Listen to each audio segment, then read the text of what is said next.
Umbrellas. Think about the last time it rained. You probably grabbed an umbrella, popped it open, and went about your day. Simple, right? The umbrella feels so ordinary that you don't even notice how strange it actually is. I mean, it's literally a little collapsible roof you carry around on a stick. But here's the wild part. Umbrellas have one of the weirdest and most fascinating histories of any everyday object. They weren't always about keeping dry. In fact, umbrellas used to be about power, fear, and sometimes even weapons. Let's rewind a few thousand years. The very first umbrellas didn't start as rain gear at all. Nope, they were sun protectors. Ancient civilizations like the Egyptians, the Chinese, and the Mesopotamians used big parasols, often decorated and heavy, to block out the scorching sun. And here's the kicker. They weren't for just anyone. Ordinary folks like you and me couldn't dream of having one. They were reserved for the elite, the kings, the queens, the high priests. Carrying a parasol was basically like wearing a glowing neon sign that said, "I'm important, bow down." In Egypt, for example, pharaohs had these gigantic, ornate umbrellas made from palm leaves or feathers. Servants would hold them up over the ruler's head, making sure the divine skin of the pharaoh never touched the sun. This wasn't just about comfort. It was symbolic. The umbrella was a halo of shade, a mark of godlike power. Think about that the next time you see someone struggling with one on a windy day. But China took umbrellas in a very different direction. Around 2,000 years ago, the Chinese actually invented the world's first folding umbrella. Yeah, the kind that closes up like the one you'd toss in your car today. These early umbrellas were made with bamboo frames and oiled paper to make them waterproof. And here's a fun little twist. Sometimes they hid weapons inside them. That's right, an umbrella could be a sword in disguise. Imagine strolling through ancient China, and the guy next to you suddenly unsheathes his umbrella and bam, it's a blade. Talk about a plot twist. Now, Europe was a bit slow to catch on to the umbrella gang. For centuries, people just got wet. Rain was considered a nuisance, sure, but umbrellas? They were seen as odd, unnecessary, even effeminate. In fact, when umbrellas finally started popping up in England in the 1700s, people laughed at the men who used them. They were mocked as Frenchified or unmanly. There are old newspaper accounts where folks would literally shout insults at umbrella-carrying men in the street. Can you imagine? Fast forward to today, and you would look pretty silly if you didn't have one in a downpour. One man in particular changed the game, Jonas Hanway, an Englishman who became famous in the mid-1700s as the first person in London to consistently use an umbrella. And boy, did people give him grief. For 30 years, this poor guy was ridiculed. Cab drivers especially hated him because if umbrellas became popular, people might stop paying for carriage rides during rainstorms. They called him names, mocked him, and even tried to knock the umbrella out of his hands. But he kept at it, and slowly but surely, umbrellas caught on. Eventually, they became a normal part of English life. So if you've ever been glad you had an umbrella in the rain, you kind of have Jonas Hanway to thank for it.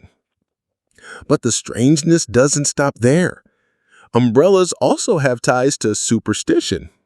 You've probably heard the saying that it's bad luck to open an umbrella indoors. That belief didn't come out of nowhere.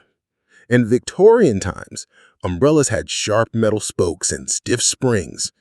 Opening one in a small space could actually cause serious injury, maybe poking an eye out or breaking a fragile vase.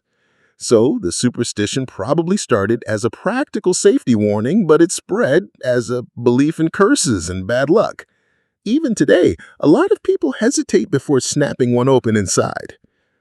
Another fascinating detail, umbrellas also became tied to fashion and gender. In the 1800s, men and women didn't use the same kinds. Women favored parasols, delicate lacy umbrellas to protect their pale complexions from the sun, which was considered beautiful at the time. Men, on the other hand, carried sturdier umbrellas, often with wooden or brass handles, which doubled as walking sticks. Sometimes they even concealed daggers inside. Yes, umbrellas once doubled as secret weapons for gentlemen. Suddenly, they don't seem so boring, do they? And speaking of weapons, umbrellas have a very dark chapter in modern history. In 1978, a Bulgarian dissident named Quarky Markov was assassinated in London with what's now called the umbrella murder. A KGB agent jabbed him with a modified umbrella tip that injected a tiny pellet of poison called ricin. He died days later. So the innocent-looking umbrella you carry today, it's been a royal sunshade, a symbol of power, a social scandal, and even an assassin's tool. Today, of course, the umbrella is just another everyday item. You can buy one for a couple of bucks at the corner store, and you probably lose more umbrellas in a lifetime than you care to admit. But hidden inside that simple gadget is a history that's anything but ordinary. The next time you're caught in a sudden downpour and you instinctively reach for your umbrella, just pause for a second and think about it. You're holding a design that's been around for thousands of years, that once marked kings and queens, that sparked ridicule in London streets, and that in at least one case was used as a murder weapon. Pretty wild, right? Something so normal, so overlooked, turns out to be packed with stories of power, scandal, superstition, and danger. The umbrella isn't just a stick with a canopy. It's a reminder that the ordinary things in your hands are often anything but ordinary when you trace their origins. Forks. Picture this. You're sitting down to dinner, a nice hot meal on the table, and you reach for your fork without even thinking. Totally normal, right? But imagine if, instead of eating in peace, the entire room gasped in horror. Imagine people whispering that you must be arrogant, sinful, maybe even wicked, just because you dared to use a fork. Sounds ridiculous, doesn't it? Yet, for centuries, that's exactly how the fork was seen in parts of Europe. What we take for granted today as an everyday utensil was once controversial, offensive, and even a little scandalous. Let's go back to where it all started. Forks didn't appear first in Europe. They came from the East. The earliest versions of forks have been found in the Middle East and Byzantium, places where they weren't immediately scandalous at all. Wealthy people used two-pronged forks to eat sticky foods like fruit or noodles, and it was considered practical. But when forks made their way westward, that's when the trouble began. In the 11th century, a Byzantine princess named Theodora Ducana brought a golden fork with her when she married into Italian nobility in Venice. She used it at banquets, daintily picking up food instead of using her hands. You'd think this would impress people, right? Wrong. The local clergy freaked out. They thought it was an insult to God himself. A priest at the time actually wrote that God had already provided humans with natural utensils, fingers, and to use anything else was an act of pride, even sin. Some even claimed her early death was divine punishment for her vanity in using a fork. Imagine being remembered as the woman who died because she dared to use a golden fork. That's how scandalous it was. For a long time after that, forks didn't catch on in Europe. People used knives and spoons, and if you needed to, well, you had your trusty fingers. And honestly, meals back then were messy affairs. You'd have communal plates, sauces everywhere, meat carved and torn by hand. Forks just seemed unnecessary. Worse, they looked delicate and fussy, not at all suited for the rough, hearty eating style of medieval Europe. But slowly, forks began to sneak back into fashion. By the Renaissance, Italian nobility started using them again, mostly because they didn't want to smear sauces on their fancy lace cuffs. Imagine wearing an outfit that took hours to lace up, and then ruining it because you dunked your hand into a greasy dish. Suddenly, the fork didn't look so sinful. It looked smart. And as Italian influence spread, forks found their way into France. Now, France didn't just adopt the fork quietly. Oh no, they made it glamorous. In the 1500s, Catherine de' Medici, an Italian noblewoman who married into the French royal family, brought her fork habit with her. At banquets, she ate with these elegant little utensils, and the French court, never one to miss a chance to show off refinement, copied her. What was once scandalous now became fashionable. But even then, the fork still faced resistance in other parts of Europe. Take England, for example. In the 1600s, an English writer named Thomas Coriat traveled to Italy and came back praising the fork. He thought it was a great invention, much cleaner than fingers. But when he used one in England, people laughed at him. They called him furcifer, which literally meant fork bearer, and it wasn't a compliment. He was ridiculed for being pretentious, like some kind of show-off trying to act foreign. Imagine being mocked for eating neatly at the table. Eventually, practicality won. People started realizing that forks actually made sense. They kept your hands clean, they worked better for sparing bits of meat, and they were safer than always cutting and stabbing with knives. By the 18th century, forks had become common across Europe, though different cultures developed different fork designs.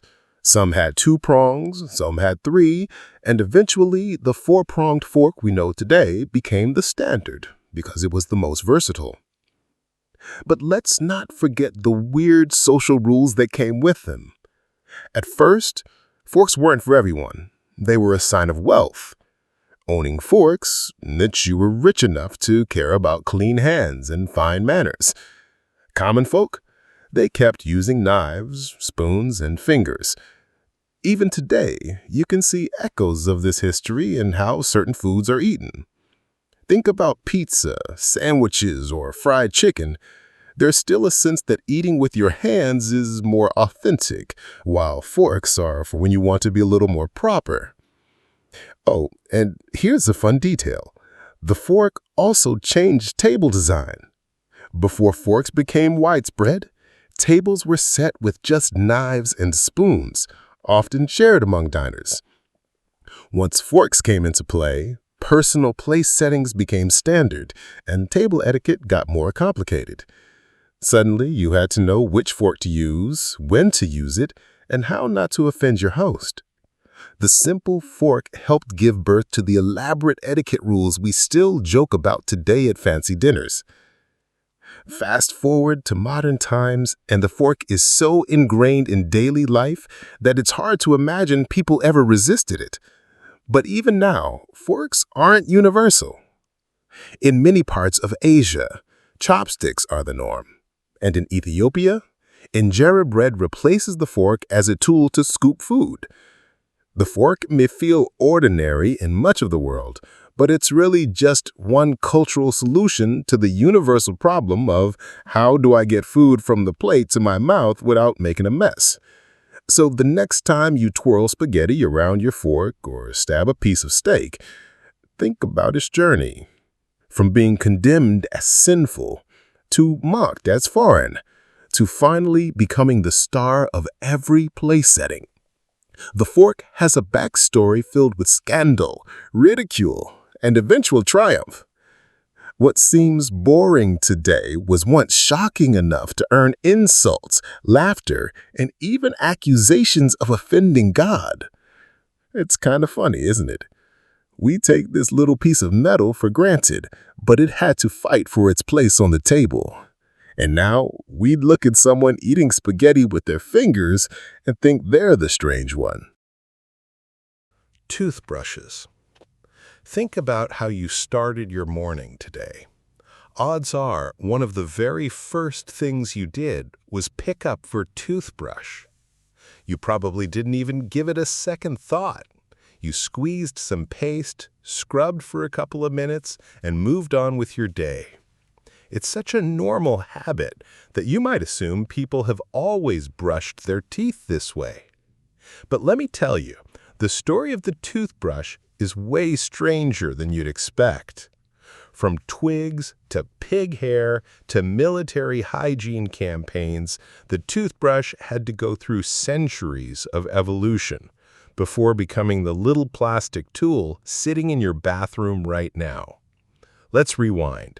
Long before anyone invented toothbrushes, humans still worried about dirty teeth and bad breath.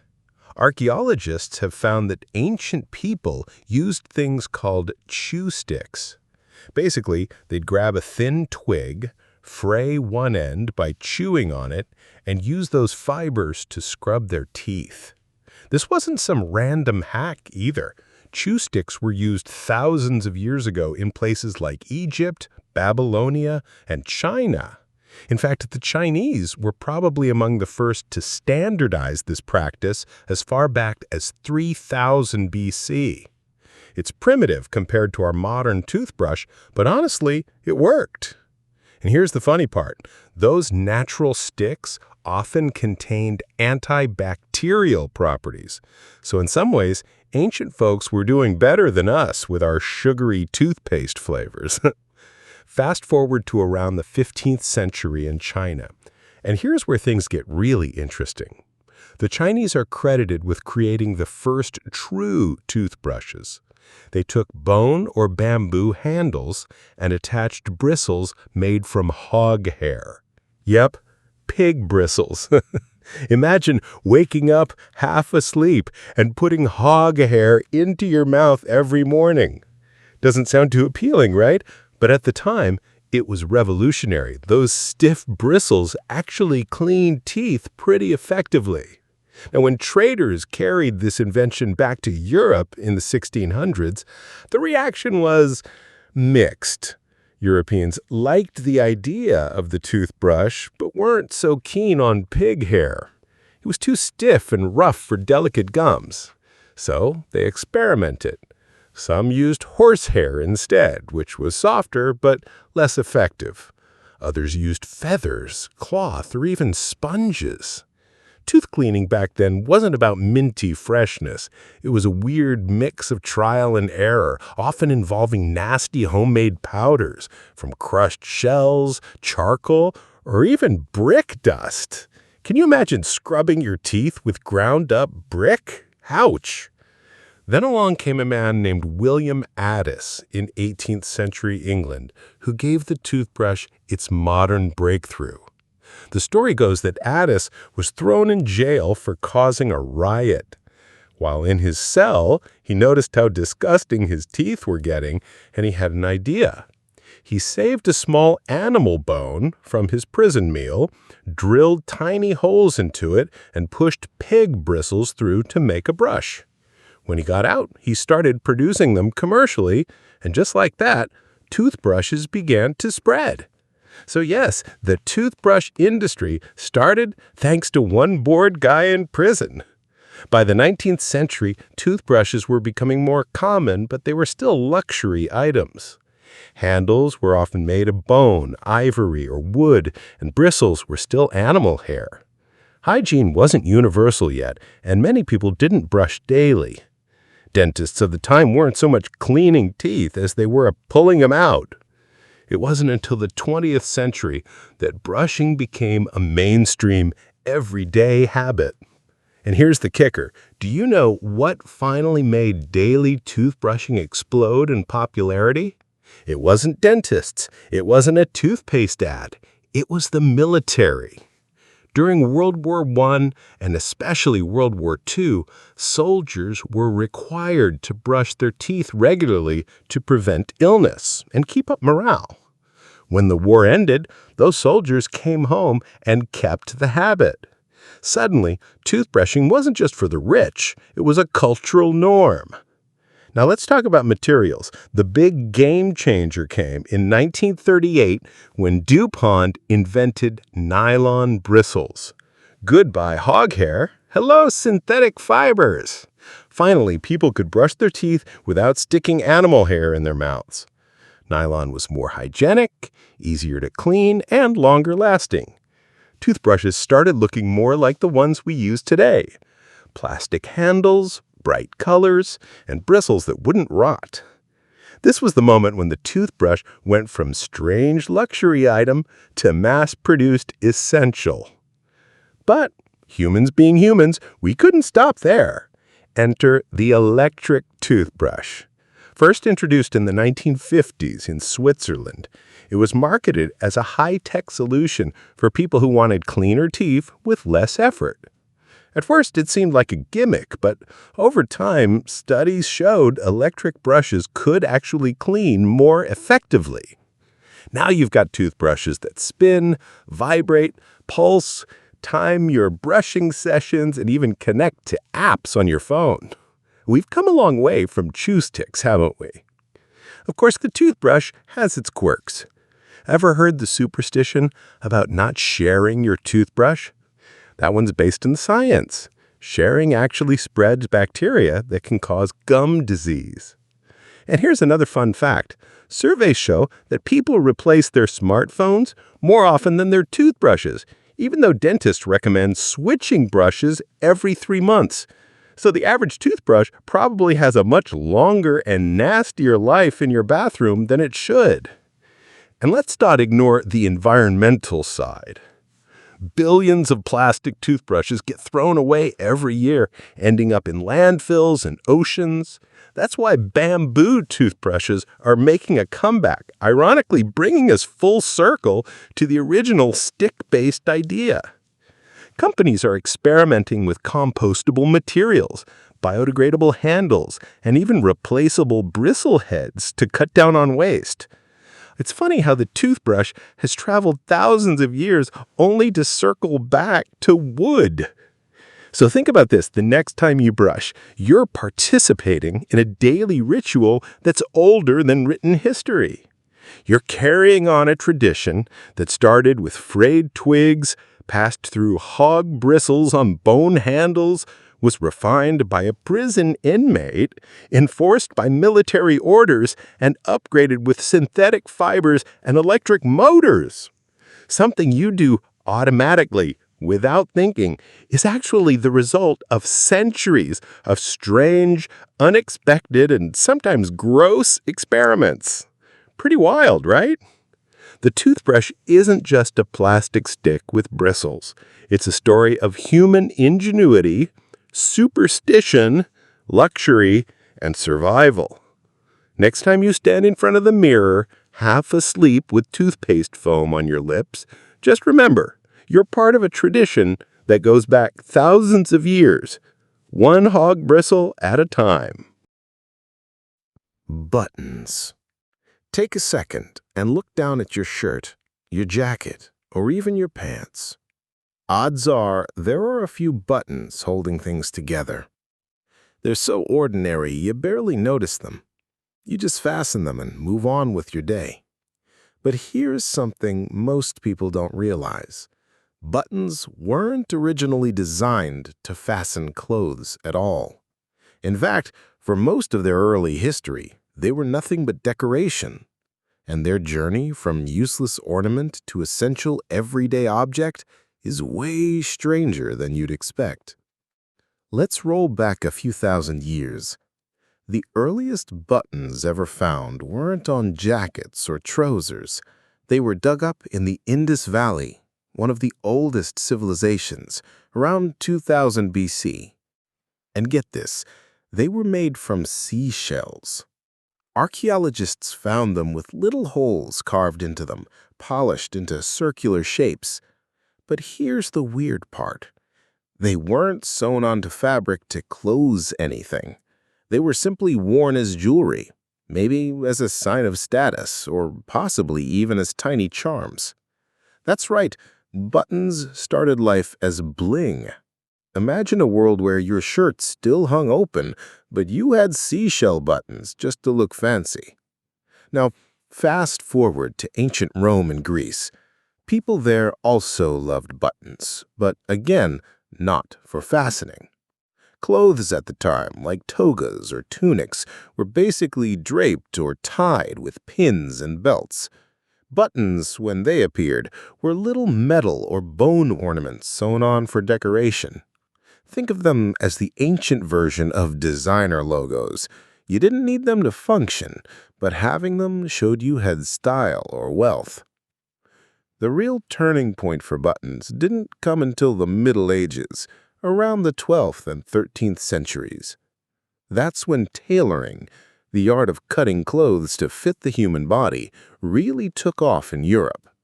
Before that, most clothing was loose and shapeless. But as fabric weaving improved, tailors started making fitted garments that hugged the body. And suddenly, people needed a way to actually fasten all that fabric neatly. Enter the buttonhole. Yep, the unsung hero of history isn't the button itself, it's the buttonhole. Once tailors figured out how to sew sturdy little slits into cloth, buttons went from decoration to practical lifesavers. This was a total game changer. With buttons and buttonholes, people could make clothes tighter, more fitted, and much more complex in design. Nobility and the wealthy absolutely loved this. By the 14th century, buttons exploded across Europe. We're talking entire rows of them running down sleeves, dresses, boots, anywhere a tailor could stick them. And here's a fun detail. The more buttons you had, the richer you looked. Buttons became a fashion status symbol.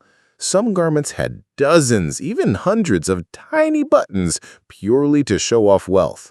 Imagine spending hours every day just fastening yourself into your clothes.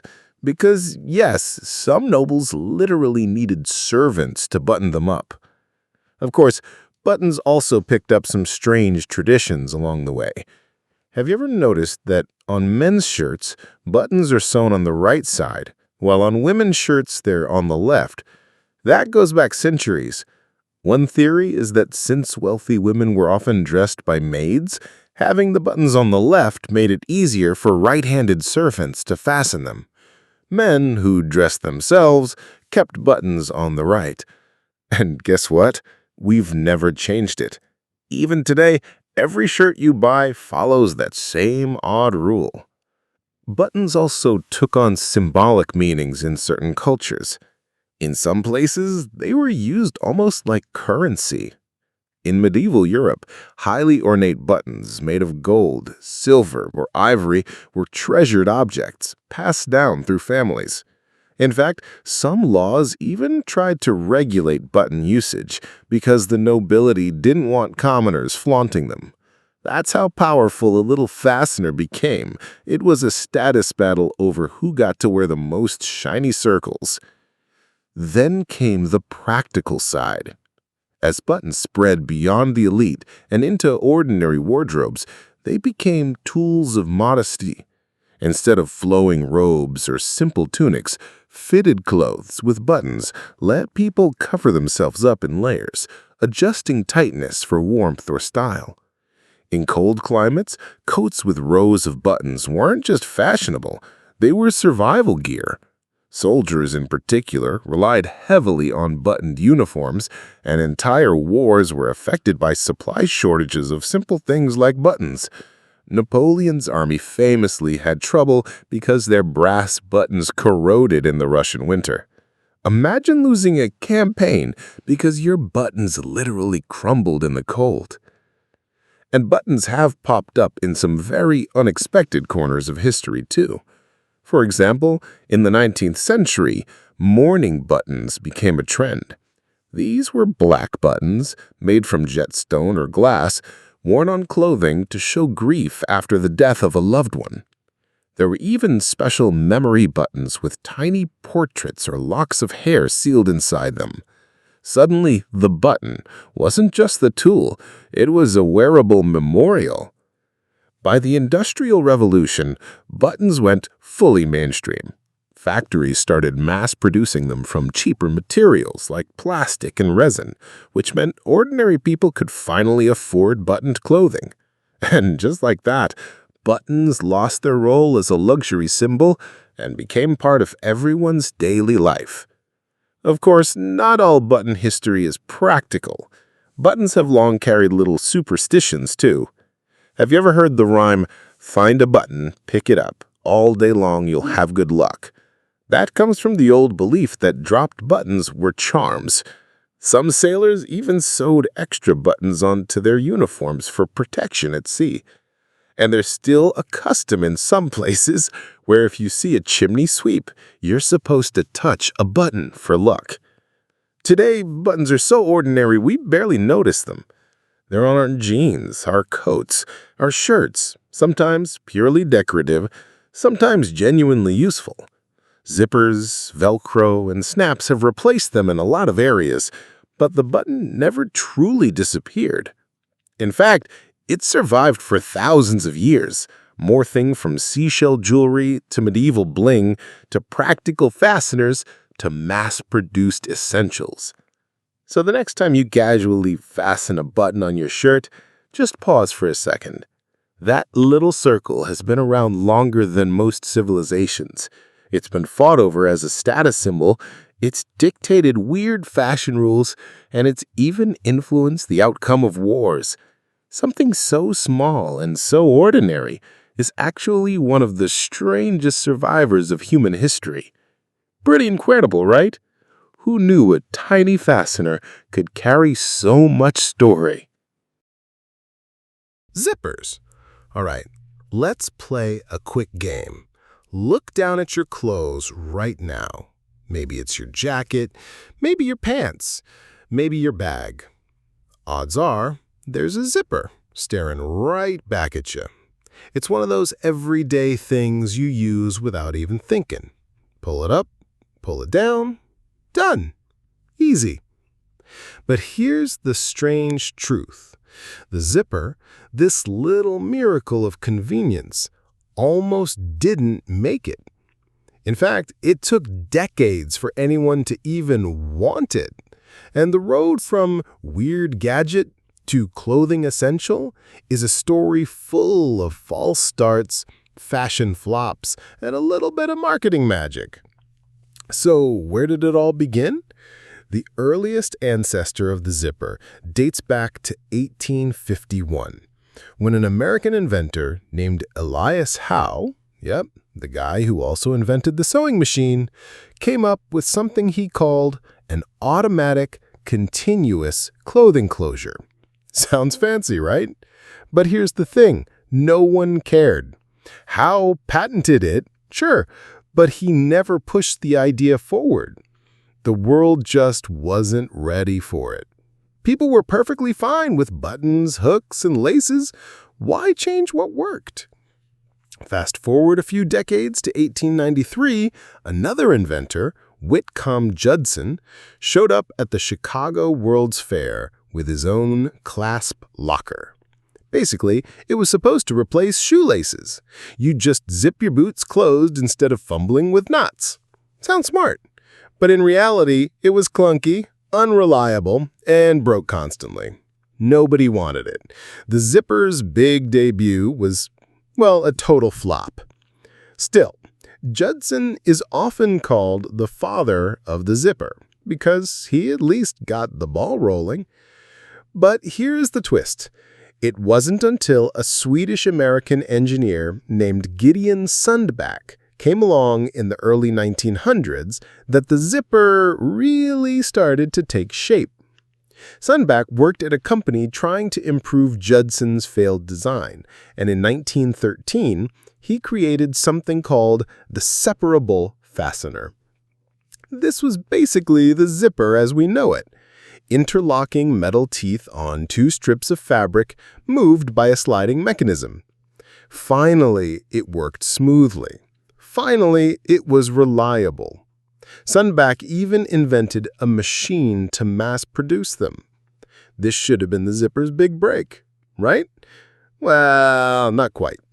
For years, no one wanted to use Sundback's invention on clothes. Fashion designers thought it was weird, maybe even vulgar. Remember, buttons weren't just practical. They were stylish, decorative, and considered more dignified. Zippers, on the other hand, looked too mechanical, too industrial. Imagine trying to sell a zipper as sexy in the 1910s. Not happening. So where did zippers find their first real home? Boots, tobacco patches, and eventually military gear. During World War I, the U.S. Army used Sundback's fasteners for soldiers' boots and equipment bags. It made sense.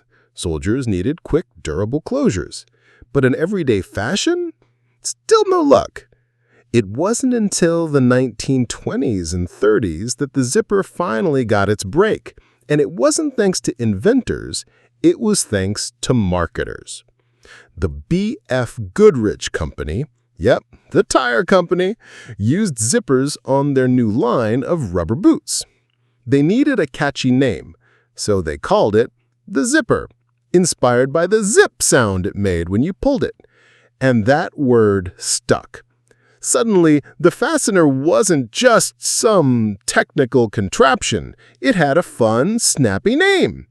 Branding, my friend, that's what did the trick. But the real moment zippers went mainstream came in the 1930s, when fashion finally embraced them.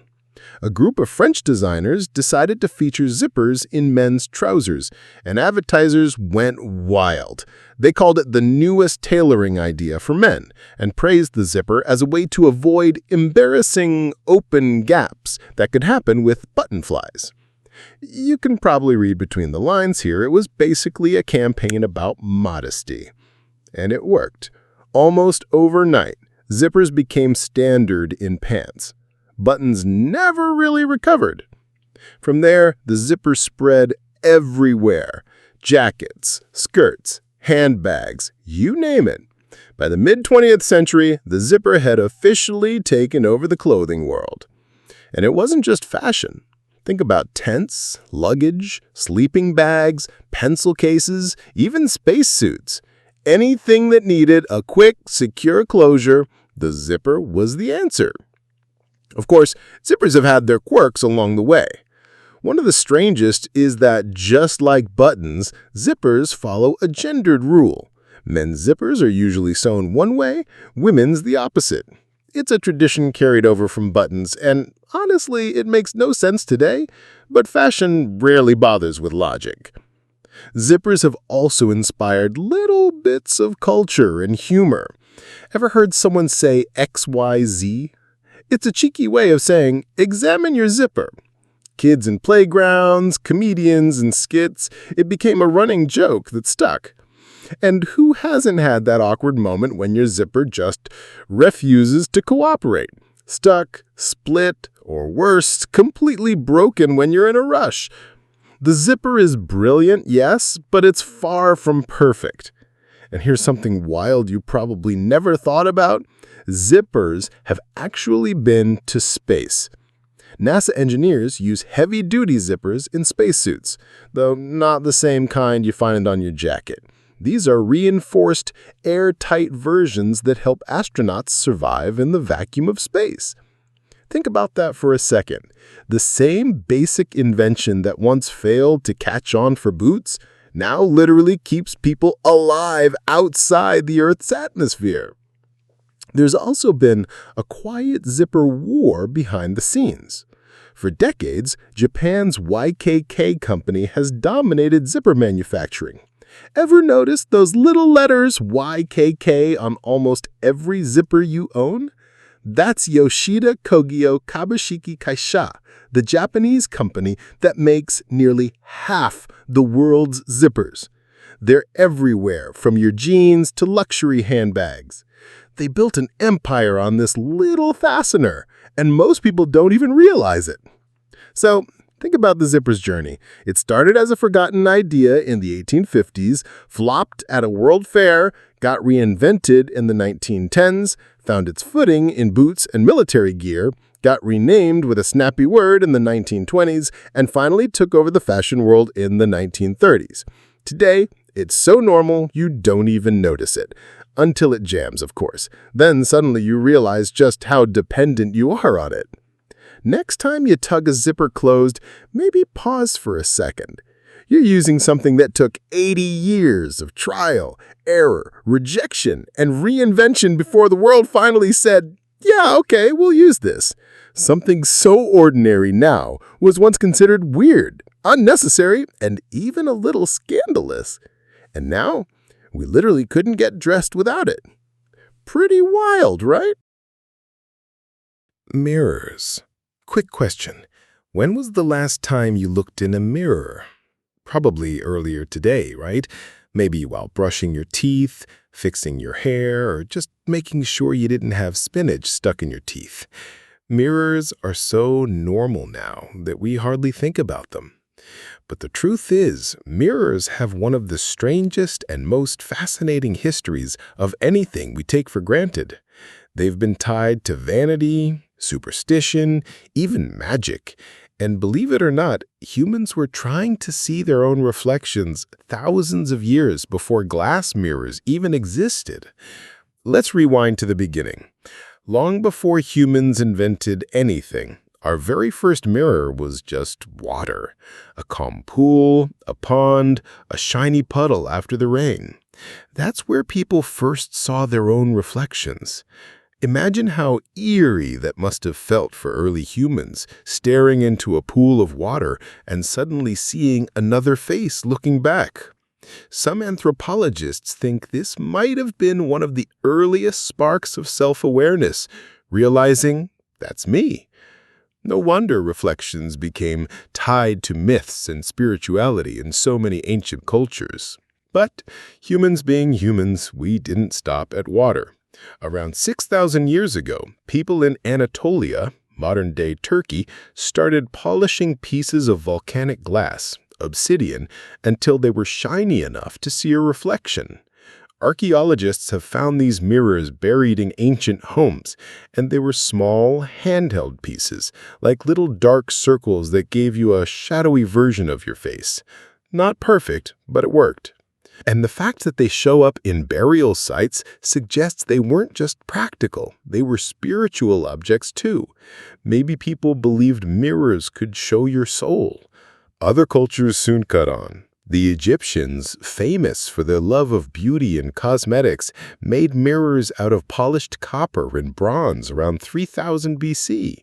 Imagine Cleopatra checking her eyeliner in a shiny piece of metal. These weren't like the clear, glassy mirrors we know today. They gave a more distorted, reddish reflection, but at the time, it was revolutionary.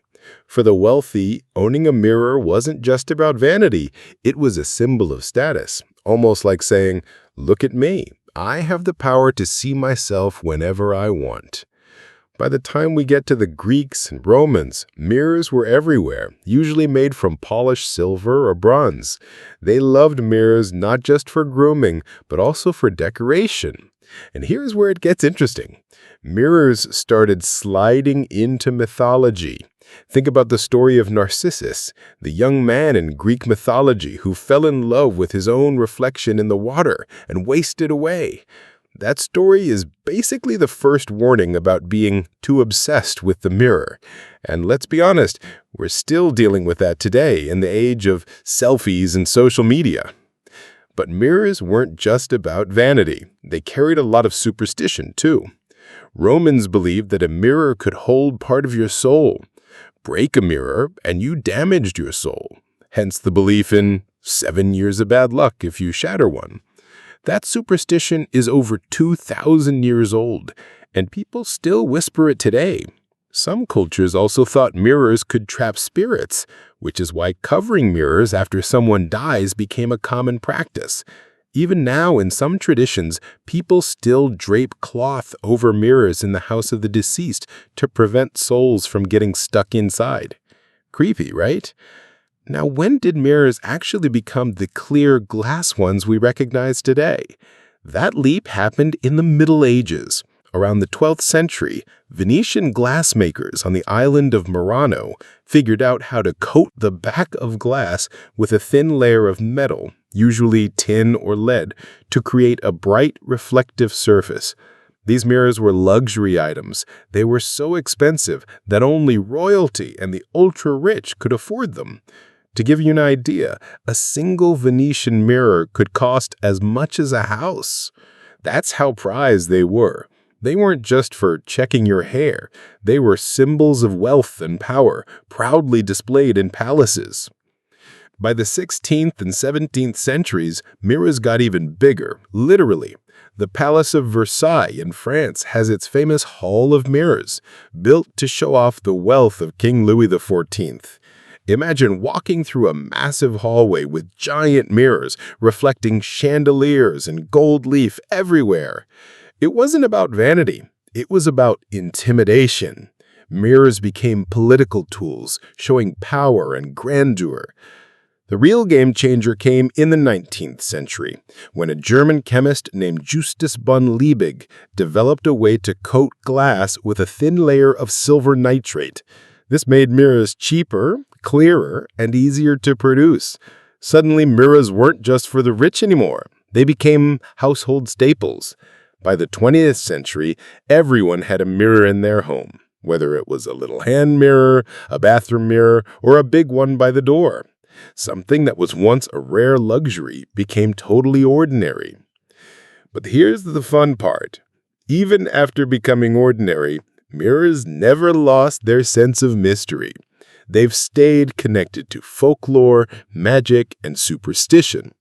Think about all the mirror-related legends. Bloody Mary, where kids dare each other to say her name 3 times in the mirror. The idea that mirrors can be portals to another world.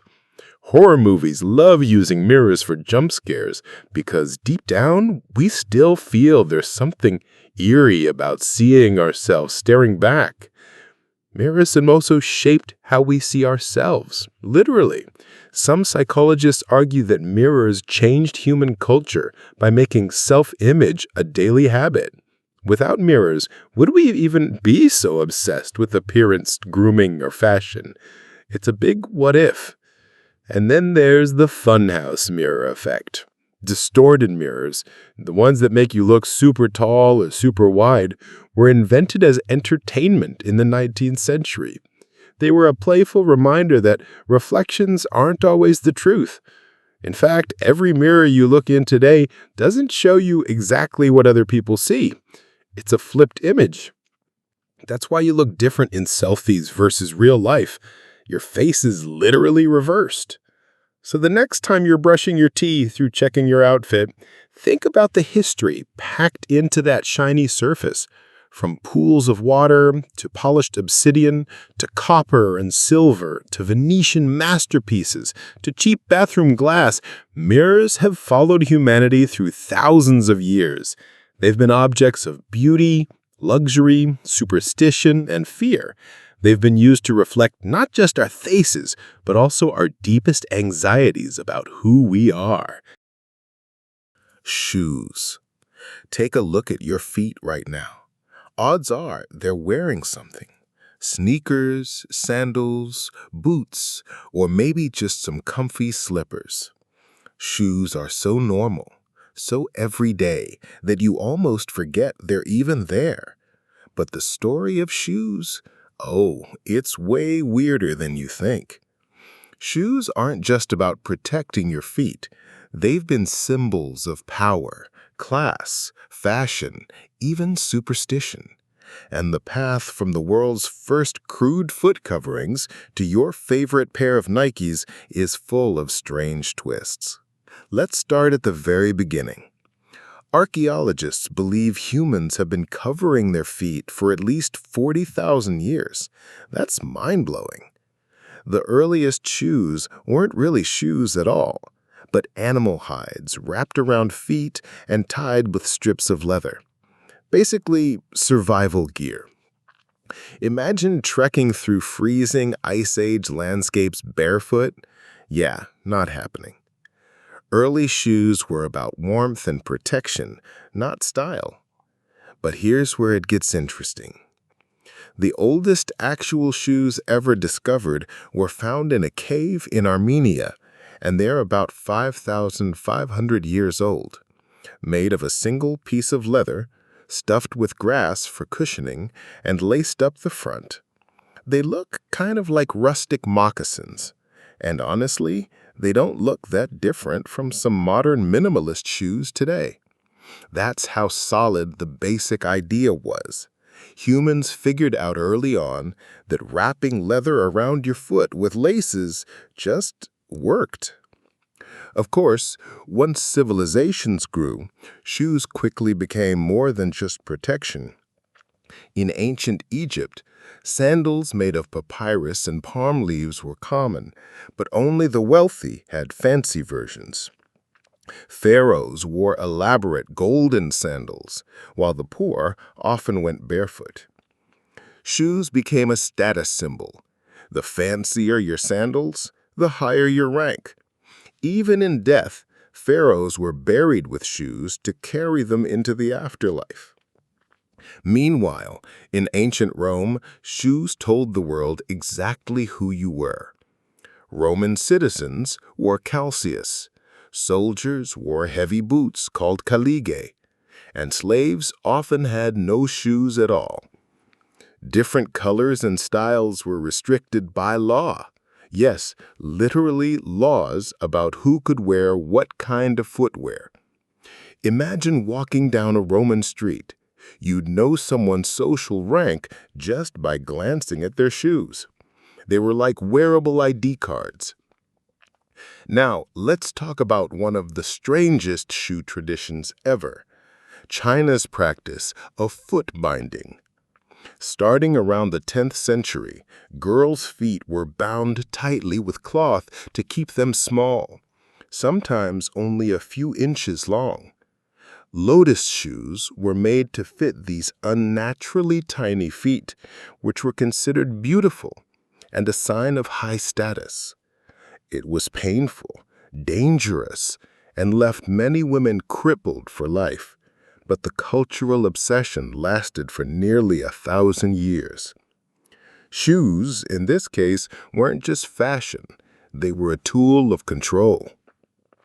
Jump over to medieval Europe, and shoes got a little silly.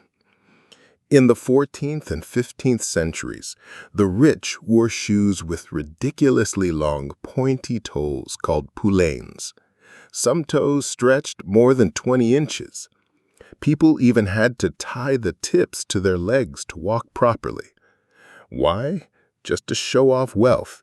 If your shoes were that impractical, it meant you clearly didn't have to do any real work. Practical? Not at all. Symbolic? Absolutely. Then, in the 1600s, shoes gave us another weird twist. High heels. And here's the kicker. High heels were originally worn by men, not women. Persian horse riders first wore them to help secure their feet in stirrups, and European aristocrats picked up the trend as a show of status. King Louis XIV of France, for example, loved his red high heels, which became a royal fashion statement. The higher the heel, the higher the status. Only later did heels transition into women's fashion, where they stayed. Shoes have also played starring roles in folklore and superstition. Think about Cinderella and her glass slipper. One magical shoe was enough to change her life. In some European traditions, shoes left out overnight were thought to bring luck, which later morphed into the idea of children leaving shoes out for St. Nicholas to fill with gifts. Throwing shoes at weddings for good fortune, tying them to the back of a car for newlyweds, or even the old superstition that putting shoes on a table is bad luck. It's all part of this long cultural obsession with footwear. By the Industrial Revolution, shoes started changing fast. Factories allowed mass production, meaning shoes weren't just for the wealthy anymore. Before that, most shoes were handmade and often custom-fitted. Imagine a world where every pair of shoes you owned was crafted specifically for your feet.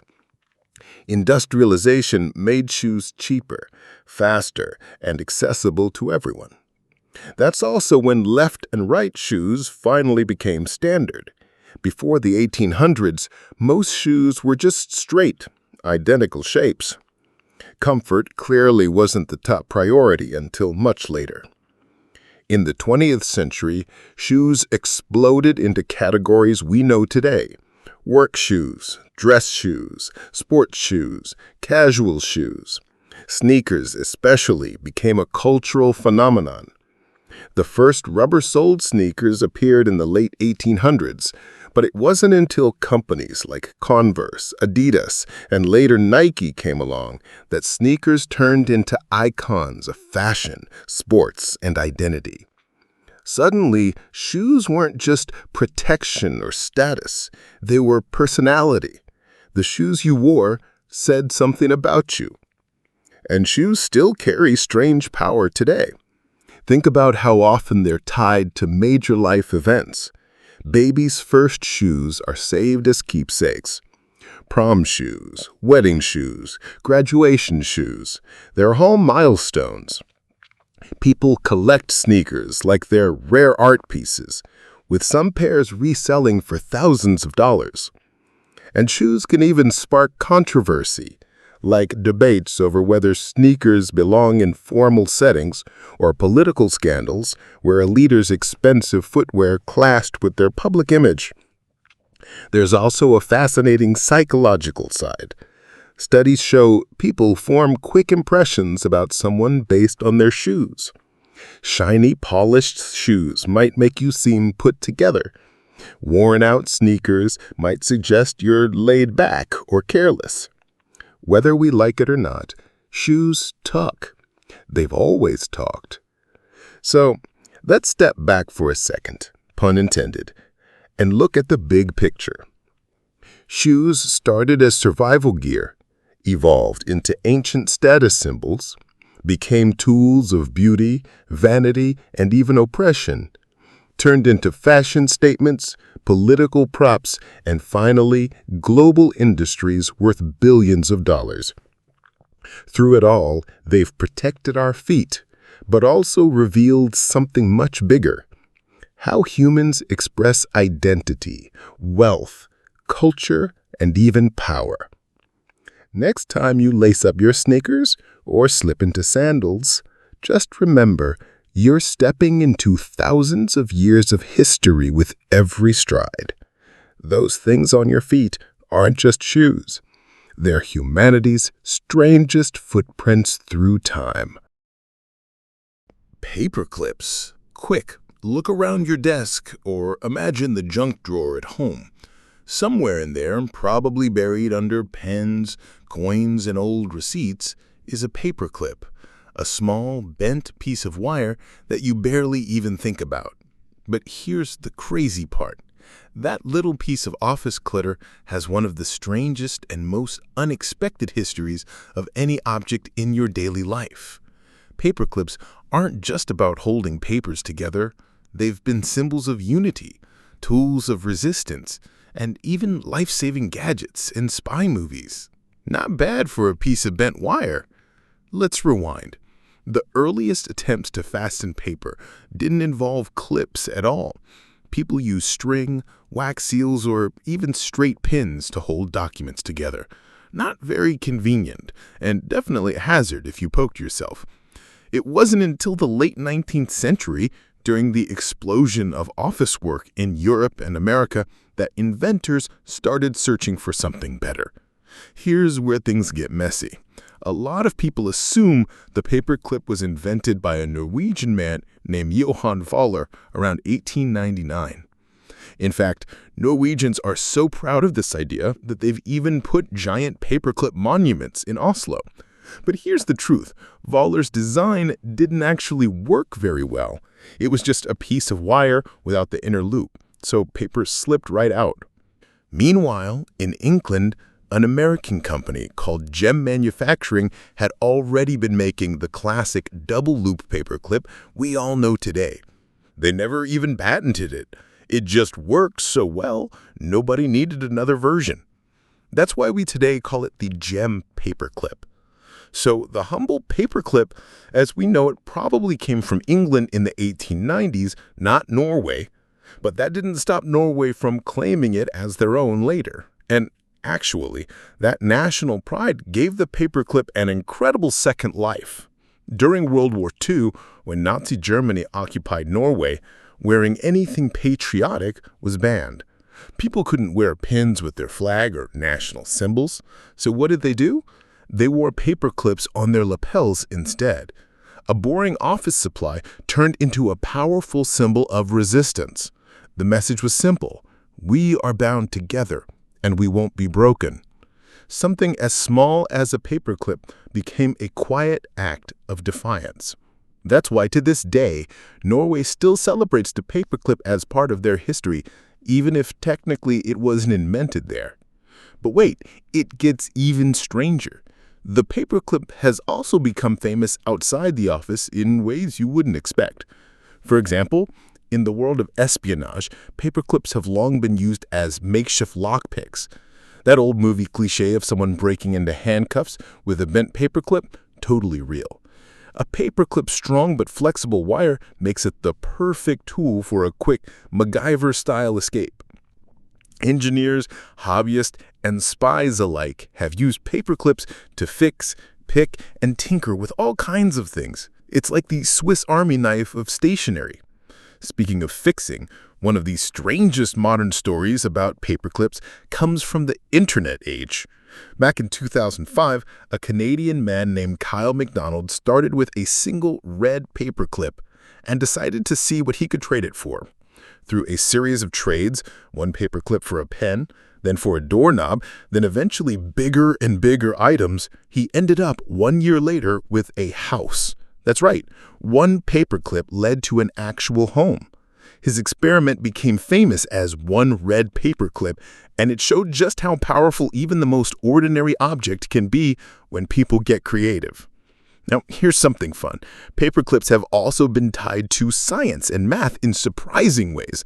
Ever seen one of those classroom tricks where you can link paperclips together with a folded piece of paper and a rubber band, and then bam, they shoot into the air, linked together? It's a quirky little physics demonstration about stored energy. Paperclips even pop up in experiments testing strength, elasticity, and metal fatigue. That boring piece of wire is secretly a mini science lab waiting to happen. But let's step back and think about why the paperclip matters. Sure, it's just a clip, but in its own way, it revolutionized office work. Before paperclips, managing paperwork was clunky and damaging.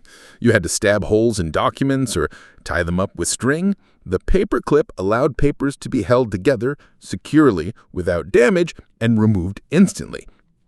That might sound small, but in the age of typewriters, ledgers, and massive amounts of paperwork, it was a total game changer.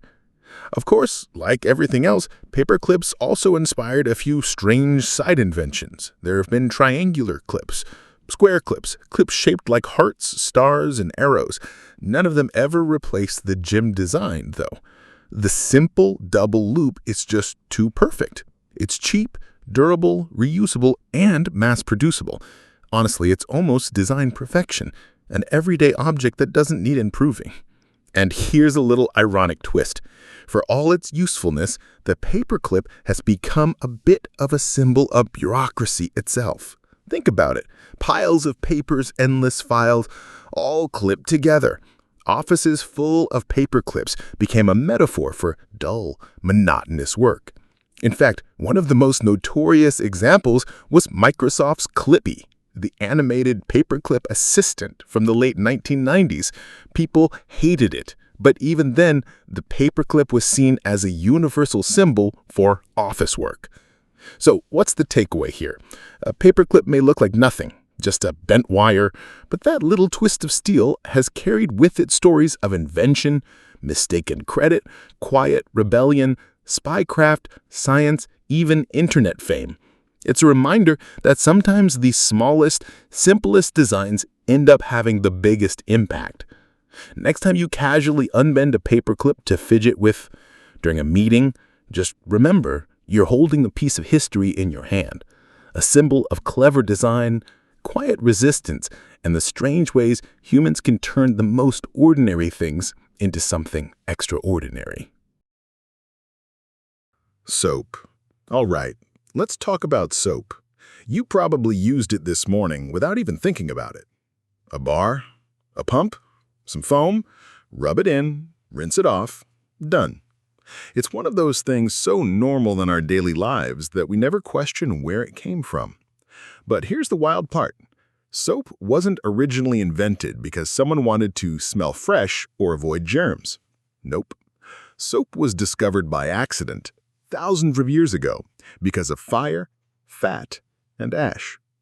So picture this. Ancient people roasting animals over open fires, often on big stone altars. The animal fat would drip down, mixing with ash from the burning wood. Then, when it rained, all that stuff would trickle into the soil below. And what do you think people found later? A weird, slippery substance that, when rubbed on clothes or skin, actually helped wash away dirt. That's soap, in its earliest, most unintentional form. Humans didn't set out to invent it. Nature just kinda made it for us, and we figured it out along the way. The earliest written evidence of soap comes from around 2800 BCE in ancient Babylon. Archaeologists found clay cylinders with inscriptions describing a mixture of fats and ashes used for cleaning wool and cotton. Notice something? It wasn't even for personal hygiene. It was for laundry. Soap was basically ancient Tide. Fast forward to the Egyptians. Around 1500 BCE, they were making a soap-like substance out of animal fat and vegetable oils, mixing it with alkali salts. But again, it wasn't just about smelling nice. It was partly medical. Egyptians believed cleanliness helped fight disease, which was actually very forward-thinking. They also used soap in preparing bodies for mummification. So yes, the same stuff you scrub your hands with today was once used to prepare corpses for the afterlife. Creepy, right? Then we've got the Romans, who, as always, took things to a whole new level. Roman baths are legendary, and you'd think soap was the star there. But here's the twist. Romans didn't really use soap to clean themselves at the baths. Instead, they slathered their skin with oil and scraped it off with a tool called a strigil. Soap, when they did use it, was more for laundry or medical ointments. But there's a juicy little legend here. Supposedly, soap got its name from Mount Sapo, a hill where animal sacrifices were made. After the rain, a mixture of tallow, animal fat, and ashes would wash down into the Tiber River. Women doing laundry downstream noticed their clothes got cleaner there. That's one of those probably a myth but too good to ignore stories. Now, soap didn't always stay popular. During the Middle Ages in Europe, bathing itself became kind of suspicious. Believe it or not, there were stretches of time when people thought too much washing made you vulnerable to disease. So while Islamic cultures in the Middle East were perfecting soap making, adding olive oil, using lye, and turning it into a high-quality product, many Europeans were skipping baths altogether. Imagine the smell of a 14th century marketplace. Unwashed bodies, animal hides, sewage, and no deodorant. Soap was around, but in Europe, it wasn't the everyday hygiene staple it is now. Things started to shift again in the 17th and 18th centuries. Soap became more widespread, though still expensive because it was taxed as a luxury item in many countries. In England, soap taxes lasted for over a century, making cleanliness literally something only the wealthy could afford. It wasn't until those taxes were repealed in the 1850s that soap really became a household necessity. And here's where science steps in. The 19th century saw the rise of germ theory, thanks to folks like Louis Pasteur. Suddenly, people understood that washing with soap wasn't just about looking presentable. It could literally save lives. Hospitals started using soap for hand washing and sterilization. Public health campaigns urged regular bathing. Soap went from optional luxury to essential defense against disease. But the story doesn't stop there. Soap also became tied to marketing in ways that shaped modern advertising. Brands like Pear's Soap in the UK and Ivory Soap in the US weren't just selling cleanliness, they were selling status, beauty, and morality. Ads pushed the idea that a clean body meant a pure soul. Some even carried uncomfortable colonialist undertones, promoting soap as a way to civilize others. It wasn't just soap, it was propaganda wrapped in bubbles. By the 20th century, soap was everywhere. Factories mass-produced it, and bars gave way to powders, then liquid soaps, then body washes. World War I and II also played a role. Soldiers were issued soap, and it became a symbol of hygiene, discipline, and modern living. And then came the twist we live with today. Most of what we call soap isn't technically soap anymore. Walk into your bathroom right now, chances are your soap is actually a synthetic detergent. Real soap is made from fat and lye, but detergents are made from chemical compounds derived from petroleum or plant sources. They lather better in hard water and don't leave soap scum. So, that bottle of body wash or pump of hand soap, chemically, it's not true soap at all. Still, the word stuck. Soap remains the universal shorthand for cleanliness, even when the science has evolved past it. Now, let's zoom out. Think about how strange it is that something so simple, fat plus ash, ended up shaping civilizations. Soap made laundry possible, it influenced medicine, it fueled advertising revolutions, and it saved millions of lives once we understood germs. All from a weird accident that started with animal sacrifices in fire pits. Next time you're scrubbing your hands while humming Happy Birthday twice, just remember you're part of a ritual humans have been stumbling through for nearly 5,000 years. Soap isn't just about staying clean. It's about survival, belief, culture, and, yes, some very strange beginnings. Ballpoint pens. Okay, quick question. When was the last time you actually noticed your pen? Probably never. You just grab it, scribble something down, and toss it aside. But here's the thing. Ballpoint pens, those cheap plastic sticks that pile up in your drawer, were once considered futuristic marvels. And believe it or not, their story is full of failure, frustration, and even a little bit of espionage. Let's rewind. For centuries, writing was a hassle. First came quills dipped in ink, which looked fancy, but were fragile and constantly needed redipping. Then steel nib pens replaced them in the 1800s, but they still used liquid ink that smudged, leaked, and ruined countless shirts. Everyone wanted a cleaner, easier solution. Enter the ballpoint pen. The idea was simple. Instead of dipping a nib in ink, what if a tiny metal ball could roll across the page, pulling ink with it, like a paint roller in miniature? Sounds genius, right? Except, here's the catch. Early attempts were a disaster. Ink either wouldn't flow, or it flowed too much and created blotches. Inventors kept trying, but no one could make it reliable enough to replace fountain pens. Now, the hero of our story is a Hungarian newspaper editor named Laszlo Biro. Around the 1930s, he noticed something while watching newspaper presses at work.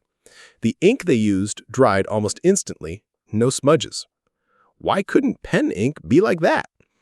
So, with help from his brother, who was a chemist, Biro designed a pen with fast-drying ink and a tiny rotating ball at the tip to spread it evenly. Boom! The modern ballpoint was born. But here's the plot twist. The world didn't immediately celebrate. When Biro patented his design in 1938, people were skeptical. Fountain pens were still the gold standard, and nobody trusted this gadget from some Hungarian editor. In fact, the term bureau became the word for ballpoint pens in many countries, but in the beginning, they weren't taken seriously at all. World War II changed everything. Soldiers in the Royal Air Force needed pens that wouldn't leak at high altitudes. Fountain pens were useless in the cockpit. Ballpoints, on the other hand, worked perfectly. Suddenly, Bureau's invention wasn't just convenient, it was military tech. The British government bought the patent, and ballpoint pens became a war tool before they became an office supply. So, after the war, you'd think the world would be ready to adopt them, right? Not quite. When ballpoint pens first hit the US market in the mid-1940s, they were hyped as the pen that will write for 2 years without refilling. People went nuts. In New York, Gimbel's department store sold 10,000 pens in a single day. Each pen cost about $12.50, which is over $150 in today's money. Imagine paying that much for a pen that now you'd find free at a hotel. But here's the kicker. Those early pens were awful. They leaked, they skipped, they exploded in pockets. Buyers felt cheated, and the ballpoint quickly earned a reputation as a scam. For a while, ballpoint was practically a dirty word. Enter the next big player, Milton Reynolds, an American businessman. In 1945, he raced to be the first to sell ballpoints in the U.S., copying Bureau's design, which had patent issues in America. His pens caused a frenzy, but again, they were unreliable. This constant disappointment opened the door for another player, Marcel Biche of France. Now, this is where it gets interesting. Marcel Biche refined the design, perfected the ink, and mass-produced pens so cheaply that anyone could afford them. By the 1950s, his company Bic was selling pens at just a few cents each. And that's when the ballpoint pen we know today truly took over. Bic became a global empire, and suddenly the ballpoint pen wasn't just a fancy gadget, it was the way to write. Think about how much that changed daily life. No more ink wells, no more smudges, no more ruined pockets. Well, mostly. The ballpoint pen made writing so easy and so cheap that literacy itself spread faster.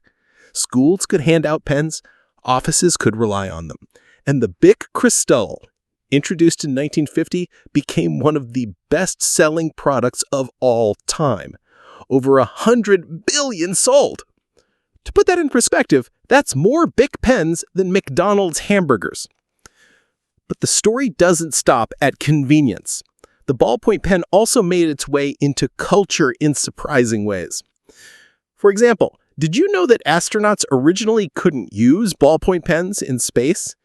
Early pens relied on gravity to pull ink to the tip, so in zero gravity they didn't work.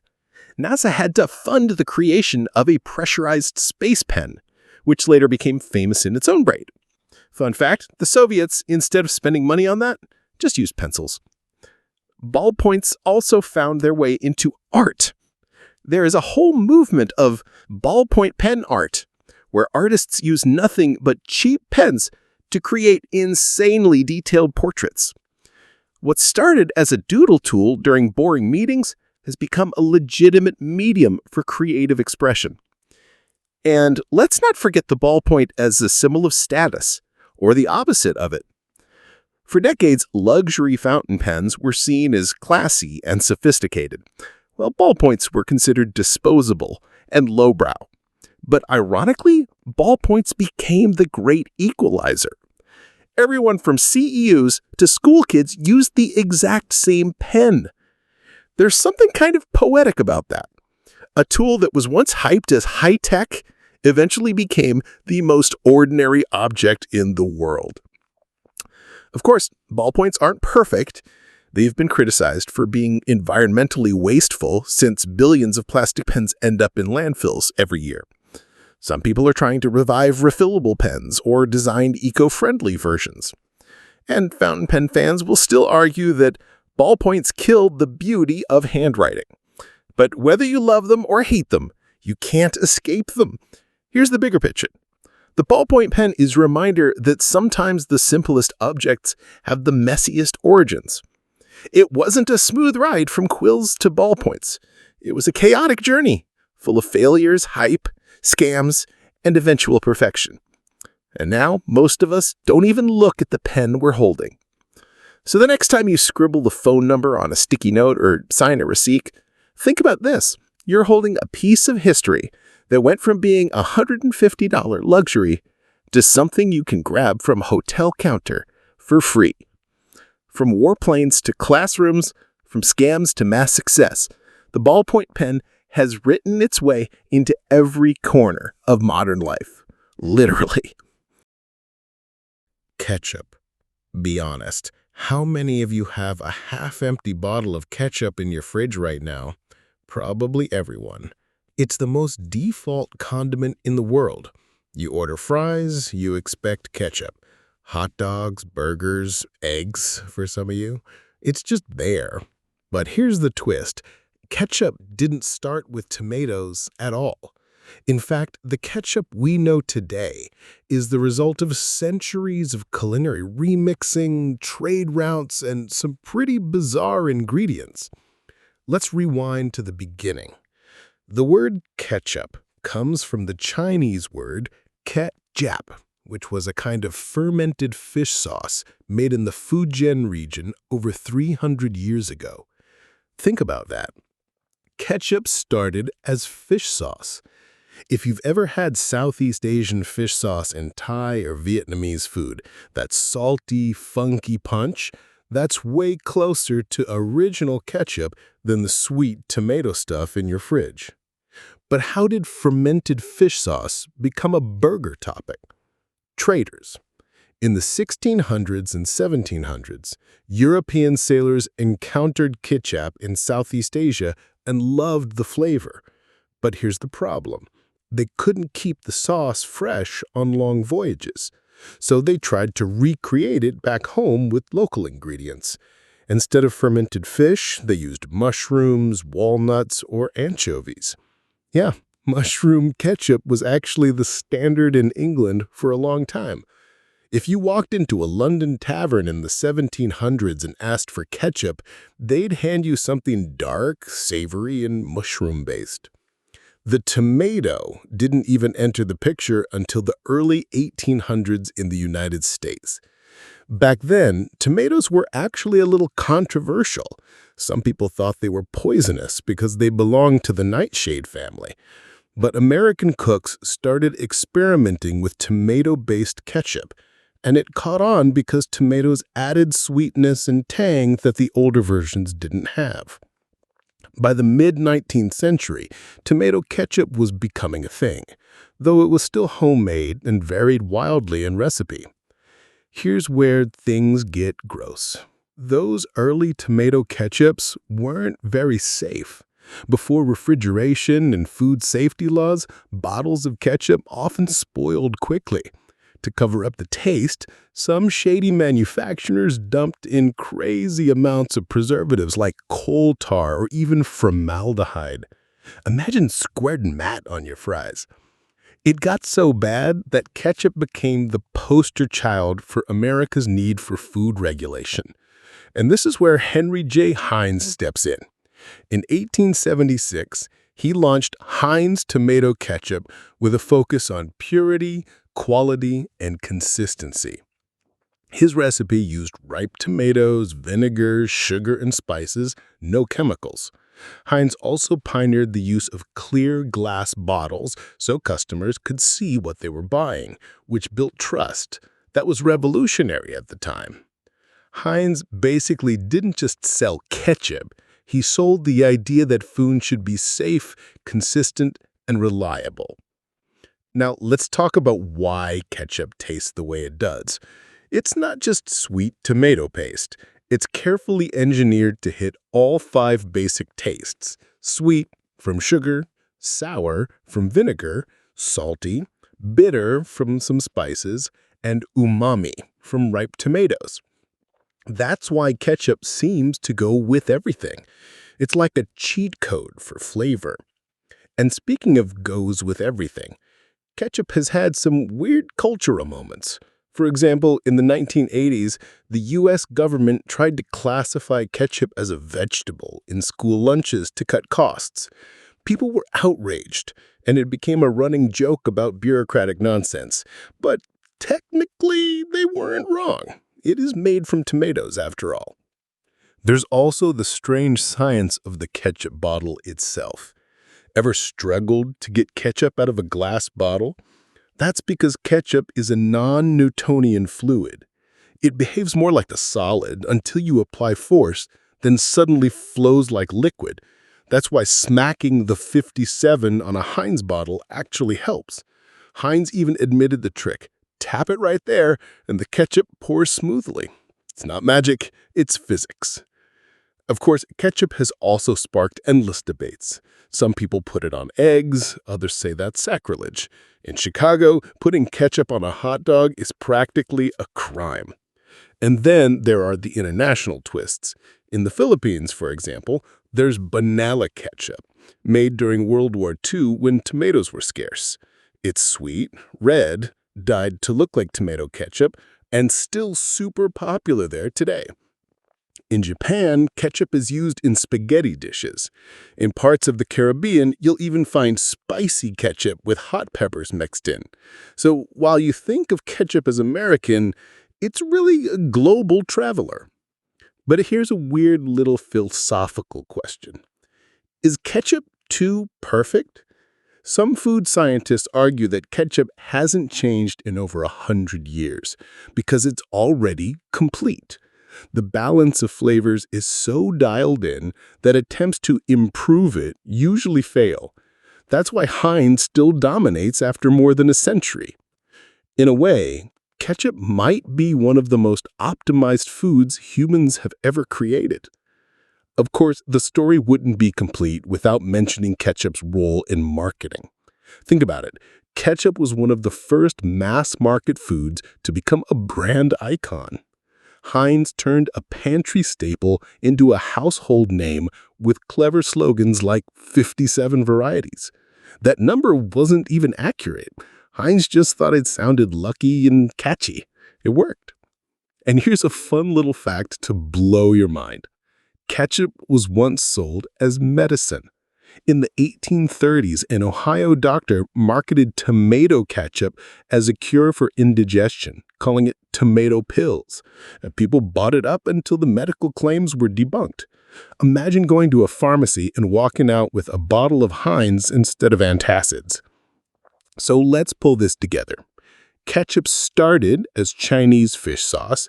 It became mushroom goo in England. It turned into sketchy tomato sludge in early America, and then Heinz cleaned it up, bottled it, and gave the world the sweet red sauce we know today. Along the way, it's been medicine, a political scandal, and even a physics experiment hiding in your fridge. Next time you casually dunk a fry into ketchup, take a second to remember. You're tasting centuries of global trade, food safety revolutions, marketing genius, and a little bit of science magic. Ketchup isn't just a condiment. It's history in a bottle. Potatoes. Think about this. When was the last time you ate a potato? Fries, chips, mashed potatoes, baked potatoes. It's everywhere, right? It's hard to imagine a world without them. But here's the wild truth. Potatoes are not just food. They're a plant that literally shaped nations, sparked wars, caused famine, and shifted the balance of global power. Not bad for a lumpy root that grows in the dirt. So let's rewind. Potatoes come from the Andes Mountains in South America, where indigenous people had been cultivating them for at least 7,000 years. Up there, the climate is tough. Cold nights, poor soil, unpredictable weather. But the potato thrived where other crops failed. Andean farmers figured out how to freeze dry potatoes into something called chunio, which could last for years. In a place where survival depended on storing food through harsh winters, the potato wasn't just a meal, it was a lifeline. Then, along came the Spanish conquistadors in the 1500s. They took potatoes back to Europe along with tomatoes, chocolate, and corn. But while chocolate and tomatoes were quickly loved, potatoes? Not so much. Europeans didn't trust them. Why? Because potatoes grew underground, in the dark, and they weren't mentioned in the Bible. People thought they might be poisonous or even the work of witches. Some even believed eating potatoes caused leprosy. So for a while, potatoes were fed mostly to animals, not humans. But here's where the story takes a twist. As Europe's population grew, food security became a huge issue. Grain crops could fail, but potatoes, they were resilient. A single acre of potatoes could feed a family, and they had more calories and nutrients than wheat. Slowly, governments and scientists started pushing potatoes as a solution to hunger. One of the funniest stories comes from France in the 18th century. A man named Antoine-Augustin Parmentier, who had been a prisoner of war and survived on potatoes, became obsessed with promoting them. To convince people they were safe, he threw dinner parties serving potato-based meals to the elite. He even got King Louis XVI and Marie Antoinette to wear potato flowers as fashion accessories. And his cleverest trick? He planted a big potato field, then hired guards to patrol it during the day. At night, the guards were told to leave. Curious peasants assumed the crop must be valuable and stole the potatoes to plant themselves. And just like that, potatoes spread through France. By the 1800s, potatoes had become Europe's secret weapon. In Ireland especially, the potato transformed society. 1 acre of land could feed a large family almost entirely on potatoes, and because the crop was so efficient, populations exploded. But here comes the dark side. When you rely on just one crop, disaster is one bad season away. And that's exactly what happened in the 1840s when a fungus called potato blight destroyed harvests. The result was the Irish potato famine, one of the most devastating famines in history. Over 1 million people died of starvation and disease, and another million emigrated, many to America. That famine didn't just reshape Ireland, it reshaped the world. The massive wave of Irish emigration changed the cultural and political landscape of the United States, Canada, and beyond. And it all traced back to the failure of a single crop. Meanwhile, in other parts of the world, the potato was fueling industrial revolutions. In Russia, in Germany, in Britain, the potato provided cheap, abundant calories for workers in cities. Some historians argue that without the potato, Europe wouldn't have been able to sustain its booming populations during the 18th and 19th centuries. In other words, the Industrial Revolution might not have happened the same way without potatoes powering the people who worked in factories. And here's another twist. Potatoes weren't just about food. They were also tied to alcohol. Vodka, for example, became closely linked with potatoes in Eastern Europe. While not all vodka is potato-based, the association became so strong that potatoes shaped entire drinking cultures. Let's zoom out even more. Today, potatoes are the 4th most important food crop in the world after rice, wheat, and corn. They've gone from being mistrusted and ignored to being a global staple. And they're ridiculously versatile. You can boil them, fry them, mash them, bake them, turn them into chips, dumplings, pancakes, gnocchi, the list goes on. But potatoes are also tied up with modern science. Think about this. NASA has actually been experimenting with growing potatoes in simulated Martian soil. Why? Because if humans ever colonize Mars, potatoes might just be the perfect survival food. Nutrient-dense, easy to grow, and calorie-packed.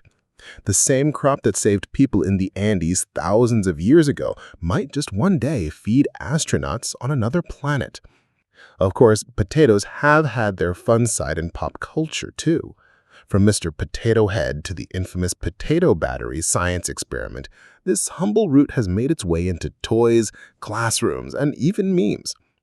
And let's be real, there's something universally comforting about potatoes. Whether you're in Belgium eating fries, in India with aloe curries, in Peru with paparayana, or in the US with loaded baked potatoes, everyone's got their version. But underneath all that comfort food, the potato has a darker legacy too.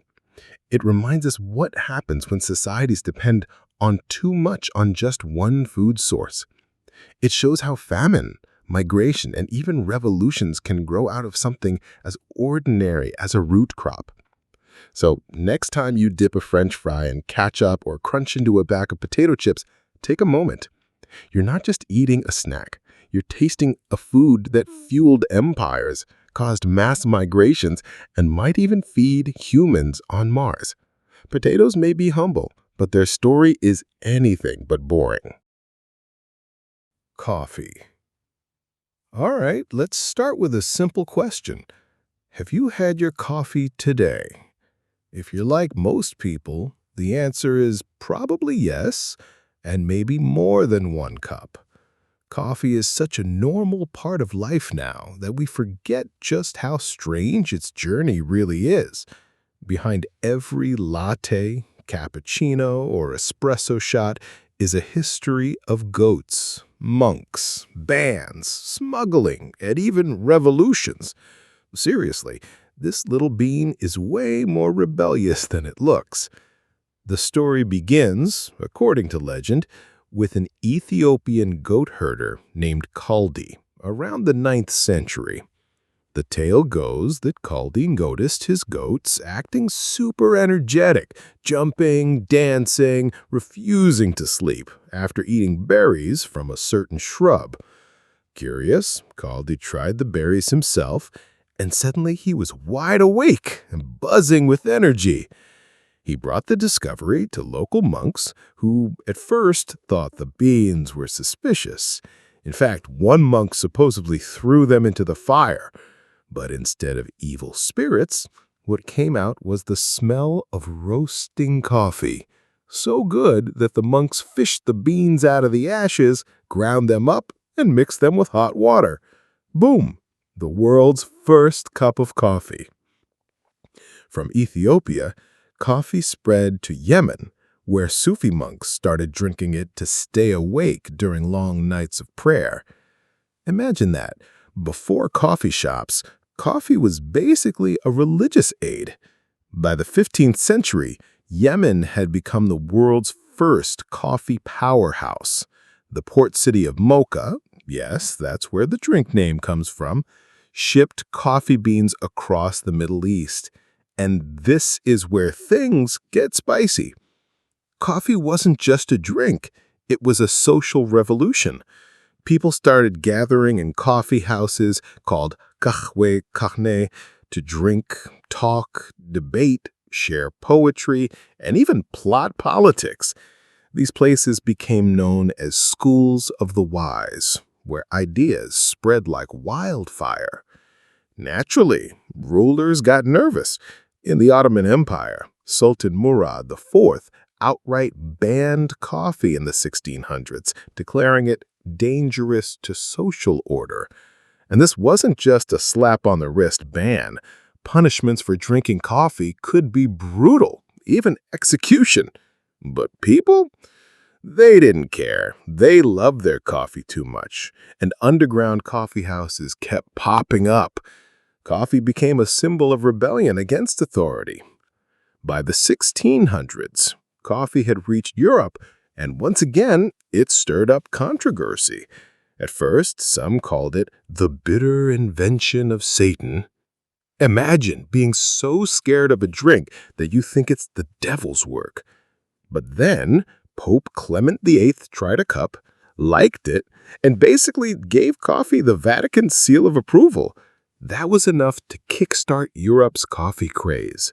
Coffee houses started springing up in London, Paris, and Vienna, and they were nothing like today's cafes where people just stare at laptops.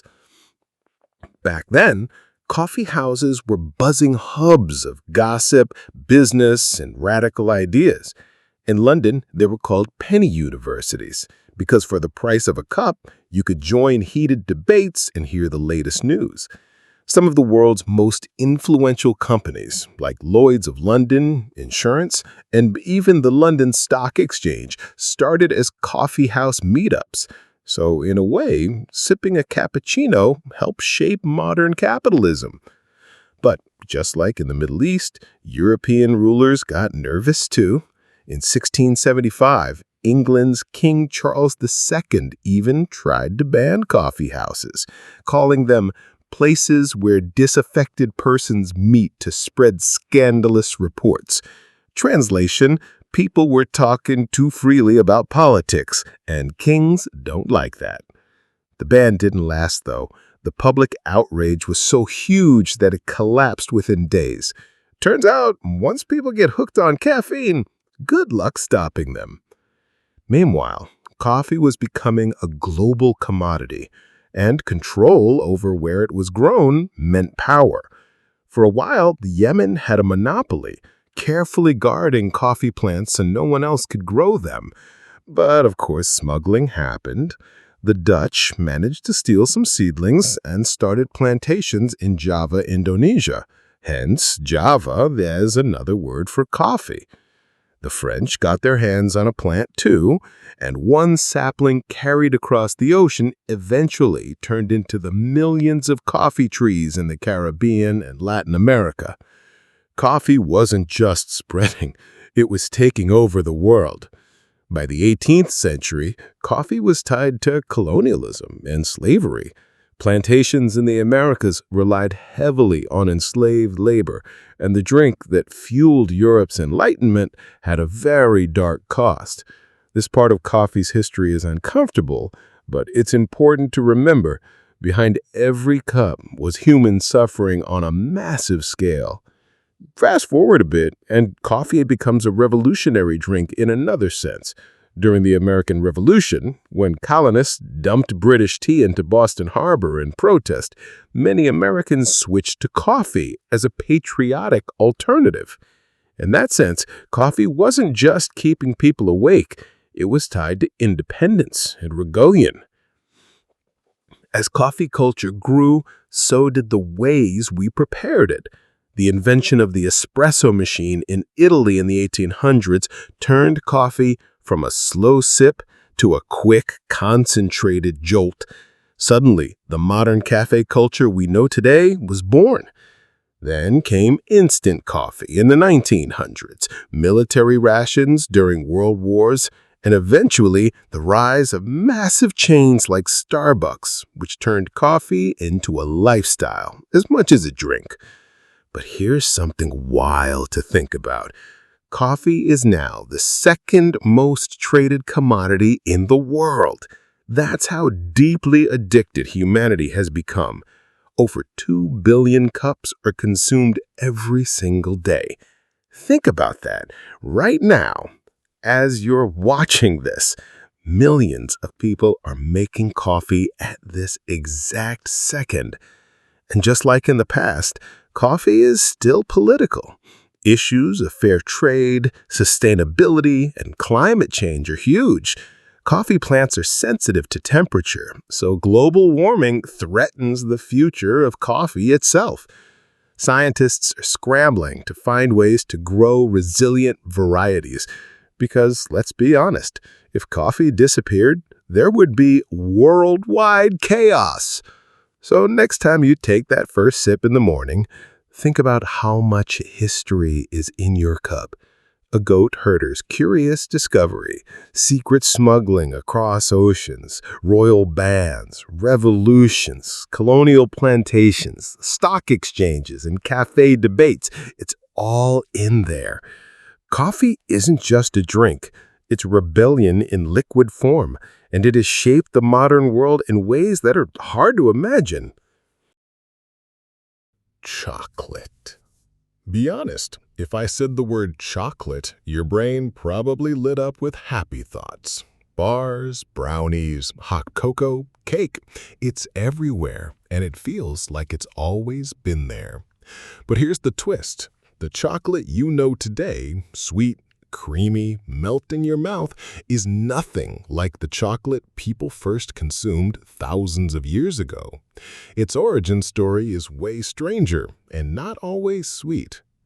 Let's rewind to Mesoamerica, thousands of years ago. The Maya and the Aztecs weren't biting into candy bars, they were drinking chocolate. But it wasn't hot cocoa with marshmallows, it was a bitter, frothy, spiced drink made from cacao beans, often flavored with chili, cornmeal, and water. Sugar wasn't even part of the recipe. For them, cacao wasn't just food, it was sacred. The Maya believed cacao was a gift from the gods, and they even had a cacao god in their mythology. And here's something wild. Cacao beans were literally used as money in Aztec society. You could buy food, clothes, or even pay taxes in cacao. Imagine peeling open a chocolate bar today and thinking, well, here's my rent payment. That's how valuable it was. Drinking cacao was also a status symbol. Warriors, nobles, and rulers sipped it at ceremonies, weddings, and rituals. For regular people, chocolate wasn't dessert, it was closer to holy medicine. Then came the Spanish conquest in the 1500s, and cacao made its way to Europe. At first, Europeans weren't fans. It was too bitter. But when they started mixing it with sugar, cinnamon, and milk, everything changed. Chocolate transformed from a ritual drink of the elite into a sweet luxury that swept across Europe. For centuries, chocolate was still mostly a drink, thick, rich, and expensive. Only the wealthy could afford it, but even then, it carried an air of danger. Some people thought it was an aphrodisiac, others worried it was sinful indulgence. Of course, that just made it more appealing. Now, here's where chocolate's story takes a darker turn. By the 17th and 18th centuries, European demand for chocolate exploded. To supply it, colonial powers set up cacao plantations in the Americas and later in Africa. And those plantations were built on the backs of enslaved people. The sweet treat that Europeans adored was tied to horrific suffering. Even after slavery was officially abolished, forced labor and exploitation continued in cacao-growing regions, a problem that honestly still hasn't gone away completely today. But alongside that darkness came innovation. In the 1800s, several inventions completely reshaped chocolate. First was the cocoa press, invented by a Dutch chemist named Coenraad van Houten, which separated cocoa butter from cocoa solids. That made chocolate cheaper and easier to process. Then came milk chocolate, created by Daniel Peter and perfected with Henry Nestlé's help. Add in conching, a process developed by Rudolf Lindt that made chocolate smooth and silky, and suddenly chocolate wasn't just a bitter drink for elites. It was a solid, melt-in-your-mouth bar anyone could enjoy. And from there, boom, chocolate exploded into a global obsession. Companies like Cadbury, Hershey, and Nestlé turned it into an everyday treat. Candy bars, boxed chocolates, Easter eggs, suddenly chocolate was everywhere. Soldiers were given chocolate in their rations during both world wars, not just as food, but as morale boosters. A bite of chocolate wasn't just calories, it was comfort, a reminder of home. But here's the question, why do we crave chocolate so much? Scientists have studied this, and it turns out chocolate has a cocktail of chemicals that light up our brains. It contains theobromine and caffeine, which perk us up, and compounds that trigger dopamine and serotonin, our feel-good brain chemicals. In other words, chocolate literally makes us happy on a chemical level. No wonder it's the go-to breakup food. Yet, chocolate's story keeps circling back to its contradictions. On one hand, it's love and comfort and joy. On the other, it's exploitation and inequality. Even today, most of the world's cacao comes from West Africa, and there are still major issues with child labor and unfair wages. So, while chocolate is sweeter than ever, the industry behind it still has a bitter side. Culturally, chocolate has become a universal symbol. Valentine's Day wouldn't feel right without it. We use it to celebrate birthdays, holidays, and romance. It's in art, movies, and even religion in some cases. Think about it. Chocolate started as a sacred potion for the Maya and Aztecs, and in some ways it's still sacred to us. But now it's the universal comfort food. And here's a futuristic twist. Scientists are experimenting with lab-grown chocolate, trying to create ethical alternatives that don't rely on traditional cacao farming. At the same time, climate change threatens cacao production itself, since the plants are super sensitive to heat and rainfall. Imagine a world where chocolate becomes rare again, not because it's divine, but because we've made the planet too hot for cacao trees to thrive. So, next time you peel open a chocolate bar or sip hot cocoa, pause for a second. You're holding something with thousands of years of history inside it. From sacred rituals in Mesoamerica to smuggling across oceans, from colonial plantations to modern candy bars, chocolate has always been more than just a treat. It's money, medicine, comfort, power, and controversy all rolled into one sweet bite. Think about that. The next time you casually eat a piece of chocolate, it's not just dessert. It's one of the strangest and most complicated stories hiding in plain sight. Peanuts. Let's be real. Peanuts are everywhere. Peanut butter sandwiches, roasted peanuts at baseball games, candy bars, sauces, even oils. They feel so ordinary that you probably don't think twice about them. But here's the wild truth. Peanuts have one of the strangest backstories of any food you eat. They've been worshipped, weaponized, and even blamed for one of the most common food allergies in the modern world. Buckle up, because the humble peanut has lived a double life. First off, peanuts aren't nuts. I know, shocking, right?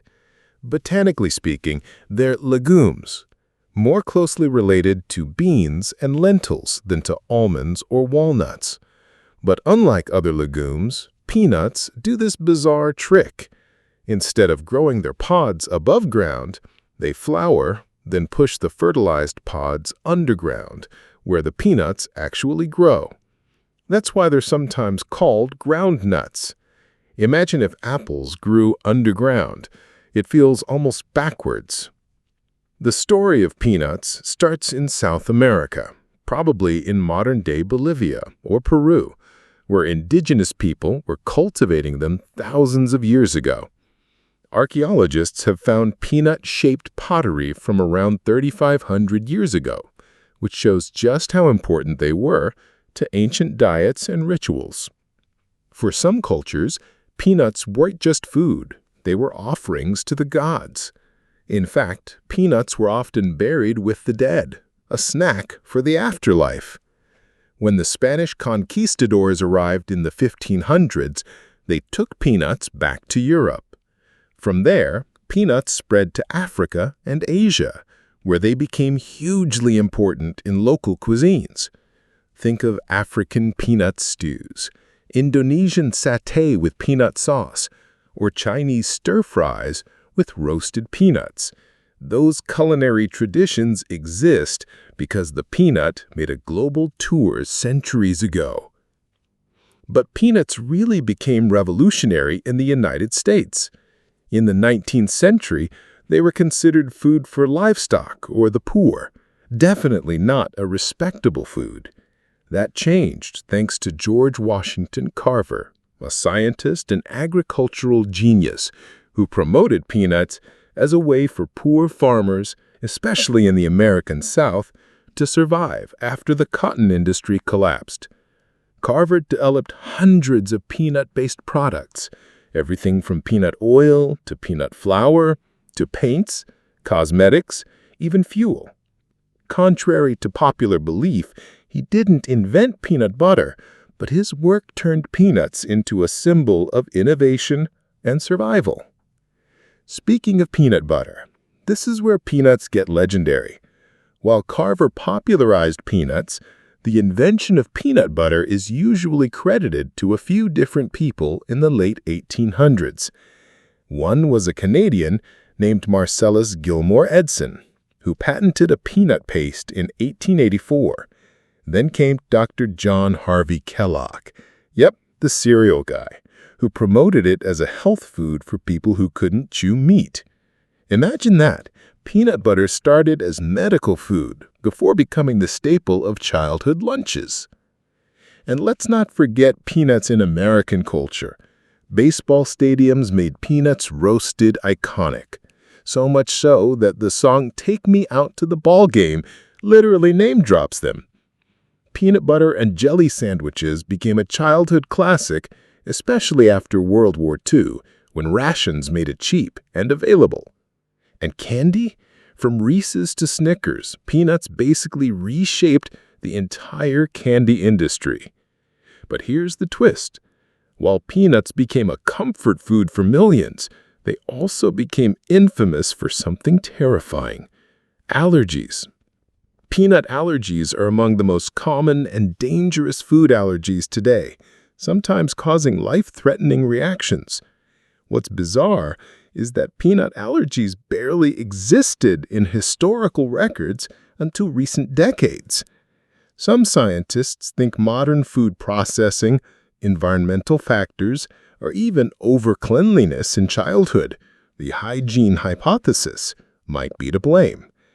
Whatever the cause, peanuts went from everyday food to one of the biggest "may contain" warnings on every label in the grocery store. And yet, even allergies didn't kill peanuts' global reign.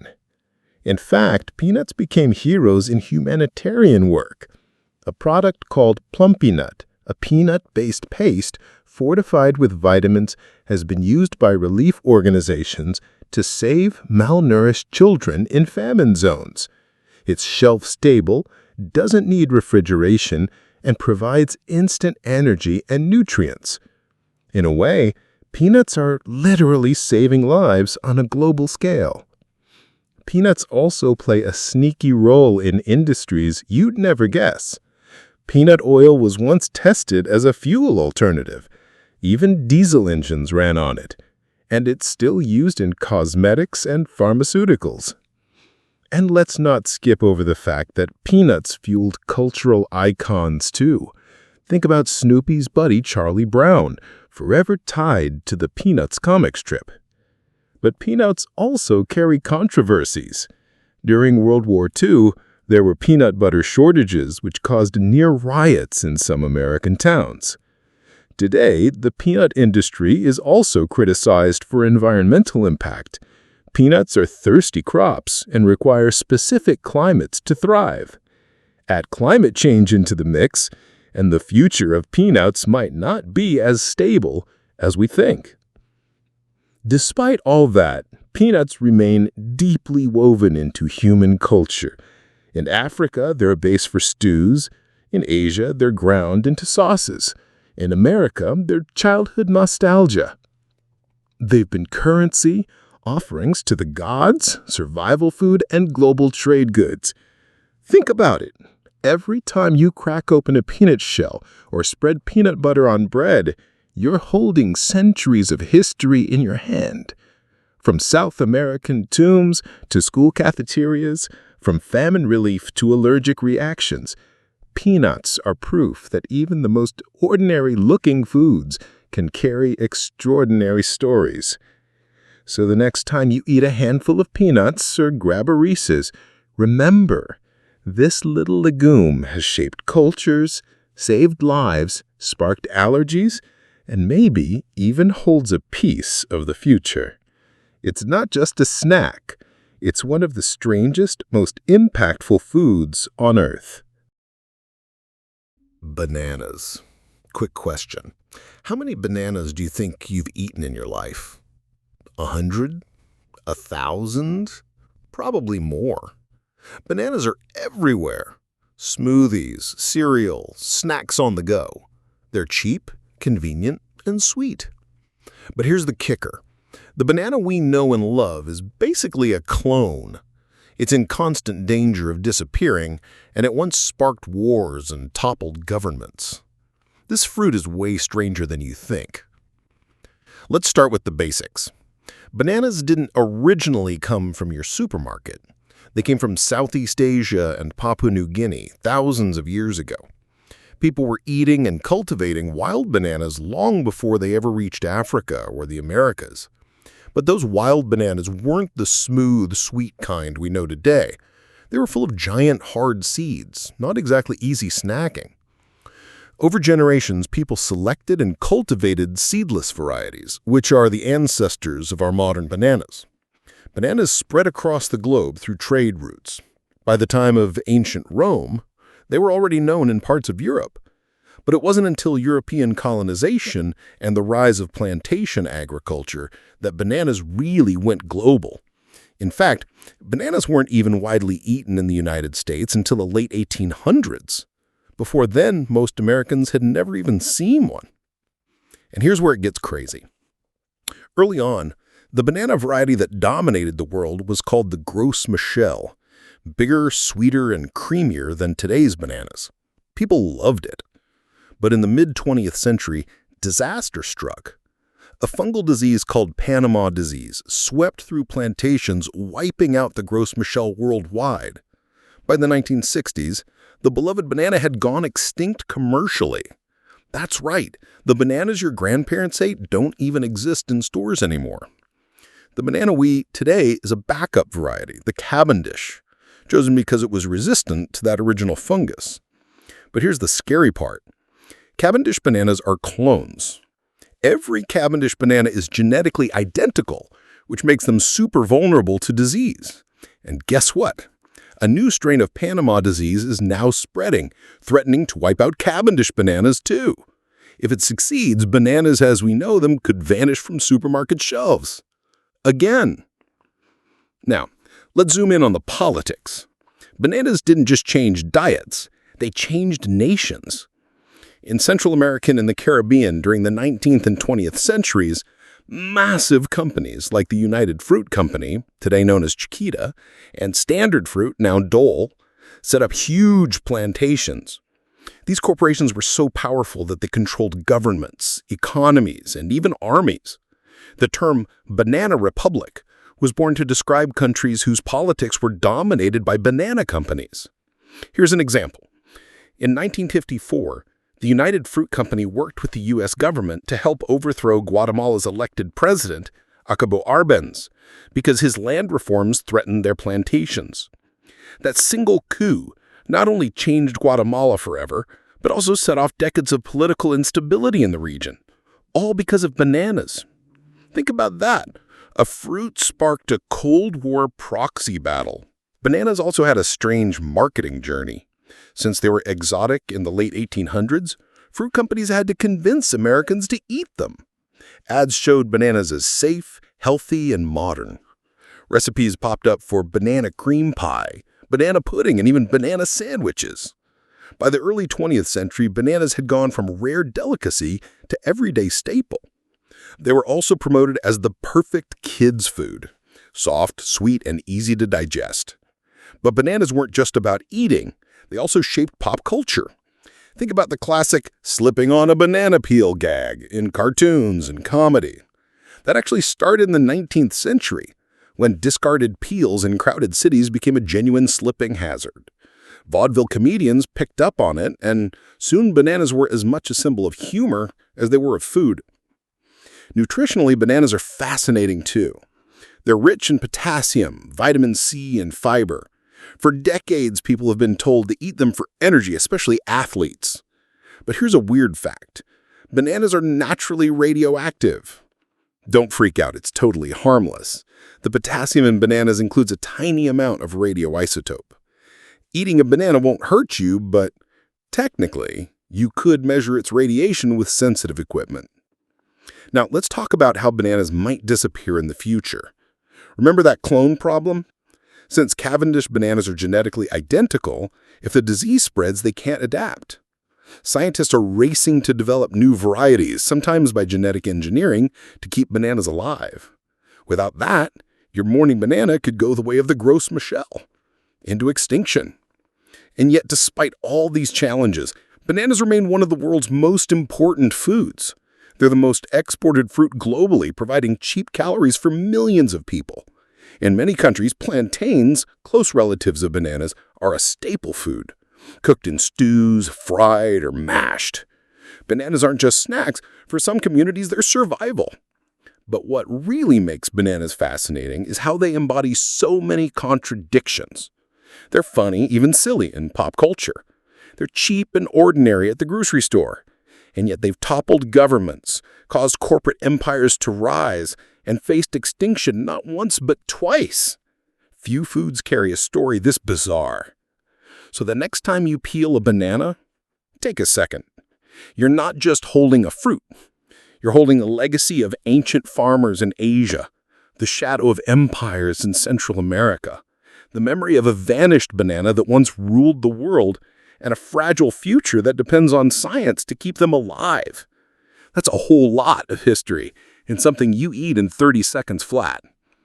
Bananas may seem like the world's simplest fruit, but behind that yellow peel is one of the strangest, most dramatic sagas in food history. Carrots. When you picture a carrot, I'm willing to bet you just imagined a long, crunchy orange root. Simple, right? But what if I told you carrots weren't originally orange at all? In fact, they've been purple, red, yellow, even white. And the story of how they became orange involves a mix of science, myth, and even a little bit of national pride. Yeah, carrots have way more history than a veggie side dish deserves. Let's start at the beginning. Carrots trace their roots, pun intended, back thousands of years to Central Asia, around Afghanistan. But the earliest carrots weren't sweet, crunchy snacks. They were small, thin, and often bitter, used more like medicine than food. Ancient Persians and Greeks used carrots for things like treating stomach problems or as aphrodisiacs. In fact, the name carrot comes from the Greek word keraton, which referred more to the plant's medicinal properties than its taste. Early carrots also came in all kinds of colors: purple, red, yellow, even white. And the idea that carrots were always orange, that's actually a pretty modern twist. Purple carrots, for example, were common in the Middle East. Red ones were grown in China. White and yellow carrots spread through Europe. But orange carrots, that's a Dutch thing. Here's the story you might have heard. Dutch farmers in the 16th and 17th centuries bred orange carrots as a tribute to the House of Orange, the ruling dynasty of the Netherlands. Basically, it was a patriotic vegetable. Sounds cool, right? The truth is a little more complicated. Orange carrots likely came from natural mutations and selective breeding, and while the Dutch did play a big role in popularizing them, the whole patriotic vegetable story is part myth, part marketing. Still, it's a great tale, a country showing loyalty through its crops. By the time orange carrots spread across Europe, they became the standard. Why? Because they looked appealing, tasted sweeter, and stored well. Eventually, they outcompeted the other colors, and by the 18th century, orange carrots had gone global. Today, when we think carrot, we don't picture purple or red. We picture that bright orange crunch. But carrots aren't just about looks. They're also wrapped up in one of the biggest myths of World War II. You've probably heard that eating carrots improves your night vision, right? That idea exploded during the war when the British Royal Air Force wanted to explain why their pilots were suddenly so good at shooting down enemy planes at night. The secret wasn't carrots, it was radar technology. But to keep radar a secret, the government launched a propaganda campaign saying pilots were eating loads of carrots to see better in the dark. Posters went up, kids were told to eat their carrots during food rationing, and the myth stuck. Even today, people still say, eat your carrots for good eyesight, all because of wartime spin. Now, there is some truth to it. Carrots are rich in beta-carotene, which your body turns into vitamin A, and vitamin A is essential for eye health. If you're deficient in vitamin A, your eyesight, especially night vision, can get worse. So yes, carrots can help you see better in that sense, but if you already get enough vitamin A, eating a mountain of carrots won't give you superhero night vision. Sorry, I didn't burst that bubble. Carrots also have this quirky side effect. Eat too many, and your skin can actually turn orange.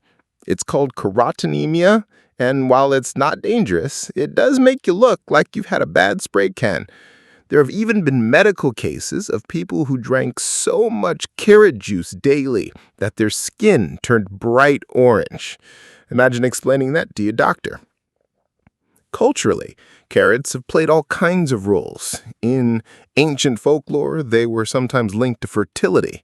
In European history, they were used as sweeteners before sugar was widespread. In fact, carrot cake became popular during times of sugar rationing because carrots added natural sweetness. And of course, in pop culture, you've got Bugs Bunny chomping on a carrot, turning this humble root into a comedy prop as much as a snack. But carrots also carry big agricultural weight. They're one of the most widely grown root vegetables worldwide, and they've adapted to nearly every climate. Modern science has even gone full circle, reviving the old chlorophyll varieties. Purple and yellow carrots are making a back in gourmet cooking and farmers markets, partly because they're packed with antioxidants, and partly because, let's be honest, they just look cool on a plate. There's also a futuristic twist. Just like with bananas and potatoes, scientists are studying carrots to make them more resilient to climate change, pests, and diseases. After all, when a vegetable feeds millions, its survival becomes a global concern. Plus, carrots are used in unexpected ways. Carrot oil in cosmetics, carrot fiber in food technology, and even carrots has biofuel experiments.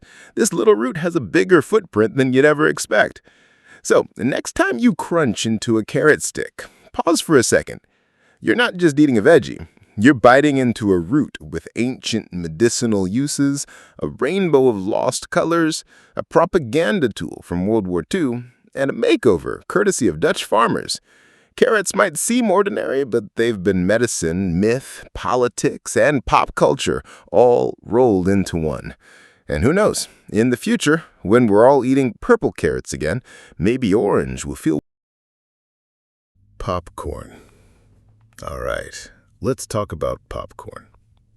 Today, you probably picture it in a greasy bucket at the movies, drenched in butter and maybe some caramel if you're feeling fancy. But popcorn is way more than a snack for cinema. It's one of the oldest forms of food humans have ever eaten. And I don't mean a couple hundred years old. I'm talking thousands of years. Popcorn has been around so long that ancient civilizations were eating it before the pyramids of Egypt were even built. Yep, that's how deep this goes. The oldest popcorn ever discovered dates back more than 5,000 years. Archaeologists found popped kernels in caves in New Mexico that are still perfectly recognizable today. Imagine digging through ancient ruins and stumbling across popcorn. That means people were popping corn long before there were stoves, microwaves, or movie theaters. And here's the cool part. Popcorn doesn't need much help. You don't need oil or butter to make it pop. All you need is heat. Each kernel has a tiny drop of water trapped inside, sealed by a hard outer shell. When it gets hot, that water turns into steam, builds pressure, and then boom, the kernel explodes inside out, giving you that fluffy white snack we all know. So popcorn wasn't just a snack, it was kind of a miracle. Imagine being an ancient farmer, throwing some corns near a fire, and suddenly getting this light, crunchy food that's totally different from anything else you eat.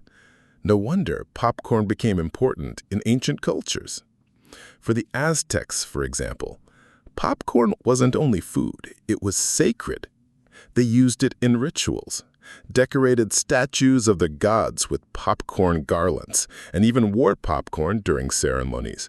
For them, popcorn symbolized life and fertility, not just munchies. In Peru, archaeologists found 1,000-year-old popcorn that was so well preserved you could still pop it today.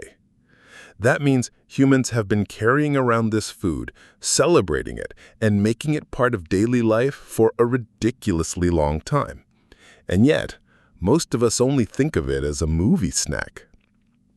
Speaking of movies, here's where popcorn takes a strange cultural turn.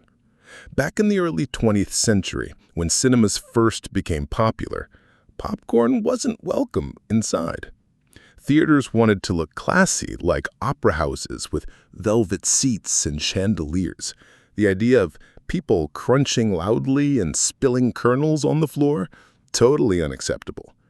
So at first, popcorn sellers had to set up stands outside theaters. People would buy a bag and sneak it in. But then came the Great Depression in the 1930s. Money was tight, and popcorn was cheap, just 5 or 10 cents a bag. Families could afford it when they couldn't afford much else. Theaters noticed that popcorn sales were booming, and eventually they let it inside. In fact, popcorn sales helped save the movie industry during those hard times. By the 1940s, you couldn't separate movies and popcorn. They became partners forever. So the next time you're at the movies with a bucket of popcorn, remember, it wasn't just a snack. It literally helped keep Hollywood alive. But popcorn's influence didn't stop there. During World War II, sugar was rationed, which meant candy was harder to get. Popcorn suddenly skyrocketed in popularity because it was still affordable and easy to make. Americans tripled their popcorn consumption during the war years. Basically, when candy disappeared, popcorn stepped up as the national snack. Then came the microwave era. In 1981, microwave popcorn was patented, and suddenly, the snack that had been around for thousands of years could be made in 2 minutes flat. No fire, no stove, just push a button, and boom, popcorn became a household staple all over again. Of course, popcorn has its quirks too. Ever wonder why not every kernel pops? Those stubborn ones at the bottom of the bag are called old maids. They usually don't have enough water inside to build up pressure, so they just stay hard, no matter how much you heat them. And then there's the smell. Scientists actually studied the smell of popcorn and found it's caused by over 20 different compounds mixing together, which explains why it's so addictive. Movie theaters know this, by the way. That butter smell that lures you to the concession stand, half of it is chemicals designed to mimic real butter. And yeah, you're basically being played by scent science. There's also a strange modern twist. Popcorn, this ancient, sacred food, has also been used in marketing wars. In the 1990s, there were lawsuits over microwave popcorn packaging, debates about butter flavoring causing lung damage in factory workers, and even diet arguments, because some people think popcorn is junk food, while others argue it's one of the healthiest snacks you can eat. The truth is, plain popcorn actually is loaded with fiber and antioxidants. It only turns into junk when you drown it in butter, sugar, or gallons of fake cheese dust. And here's one more wild fact. Popcorn has even gone into space. Astronauts have taken it on board missions because it's lightweight, stores well, and let's be honest, watching popcorn float around in zero gravity is just fun. So, from ancient rituals to outer space, popcorn has literally spanned the entire arc of human history. Think about that the next time you absent-mindedly toss popcorn into your mouth while staring at a screen. You're not just eating a snack, you're participating in a tradition older than most civilizations, a food that's been sacred, scorned, celebrated, and even used to save industries. Popcorn isn't just food. It's history you can eat by the handful. Pasta. Let's talk pasta. Spaghetti, macaroni, penne, lasagna. It's everywhere, right? It feels like Italy invented it and the rest of the world just inherited it. But if you think pasta's history is simple, think again. This stuff has traveled continents, survived myths, and even started debates about who really invented it first. First of all, pasta isn't just Italian. Historians trace the earliest forms of pasta back thousands of years to China, where people were making noodles as early as 2000 BCE. Archaeologists found 4,000-year-old noodles preserved in pottery in what's now China. Yes, noodles older than the Roman Empire. So the idea that pasta is purely Italian is already complicated. But Italy, of course, gets most of the credit. By the Middle Ages, pasta was a staple in southern Italy. People there discovered that drying pasta made it easier to store and transport, perfect for long sea voyages and trading. Unlike fresh noodles, dried pasta could survive months without going bad, which made it ideal for explorers, merchants, and armies. It was basically the fast food of the Middle Ages, but a lot healthier than we might imagine. Now, here's a myth that people love to repeat. Marco Polo brought pasta to Italy from China. Sounds romantic, right? The truth is, probably not. Pasta was already in Italy long before Polo returned from his travels. The Chinese may have invented noodles, but Italians were developing their own pasta independently. Think of it as parallel evolution. Two different civilizations, thousands of miles apart, discovering the same thing. Wheat plus water plus creativity equals noodles. Once pasta hit Italian culture, it exploded into regional variations. In Naples, you got spaghetti. In Genoa, trophy. In Sicily, pussiate. Each region had its own flour, water, and shape preferences. Pasta wasn't just food, it was identity. Even today, Italians can get surprisingly intense about which pasta goes with which sauce. Put the wrong noodle with the wrong sauce in Italy, and people might actually judge you. By the 17th century, pasta was becoming a global commodity. Italian immigrants took it to the Americas, where it eventually became a foundation for comfort food in the U.S. Think macaroni and cheese or spaghetti with tomato sauce. Interestingly, tomatoes themselves were only brought from the New World in the 16th century. So, classic Italian pasta with tomato sauce didn't exist until a few hundred years ago. Imagine spaghetti without tomato sauce. That was the reality for centuries. Pasta also has some weird cultural quirks. For example, the concept of instant pasta is modern, but dried pasta itself was revolutionary. Before refrigeration and mass production, having a non-perishable, nutritious food that could be cooked quickly was a big deal.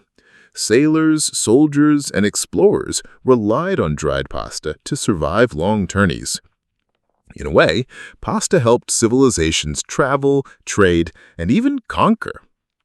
And here's something fun. Pasta shapes weren't just decorative.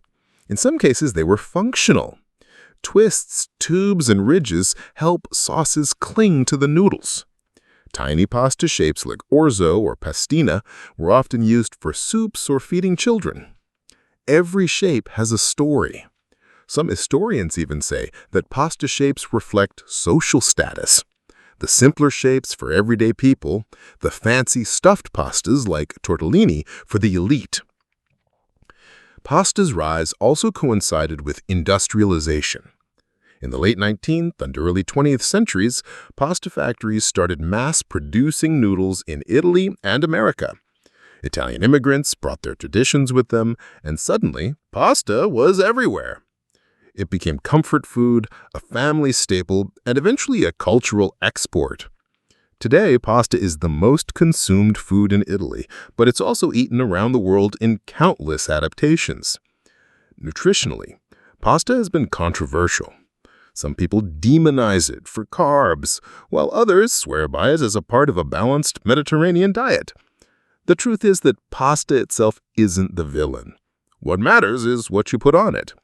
Olive oil, vegetables, beans, or lean protein can turn pasta into a nutrient powerhouse, while drowning it in cream or processed meats can turn it into junk food. Finally, pasta has a surprising role in technology and pop culture. Believe it or not, engineers have studied spaghetti to understand fracture mechanics. When a dry spaghetti stick breaks, it often snaps into 3 or more pieces instead of just 2, which has puzzled scientists for decades. So pasta isn't just delicious. It's literally helping us understand physics. Think about that the next time you twirl spaghetti around your fork.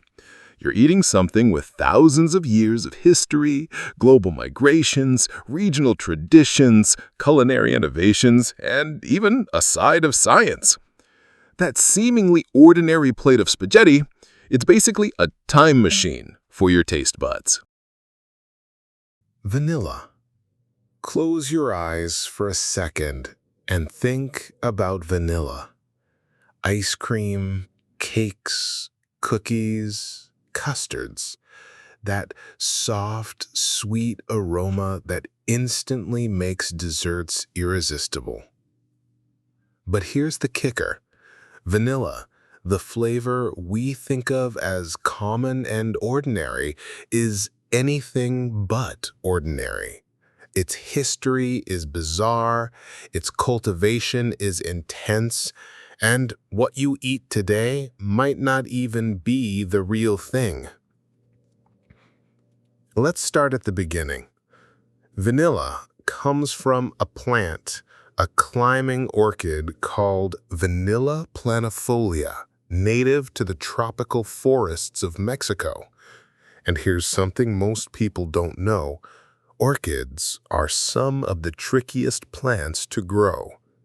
Vanilla flowers bloom only for 1 day each year, and if they aren't pollinated during that tiny window, no pods grow.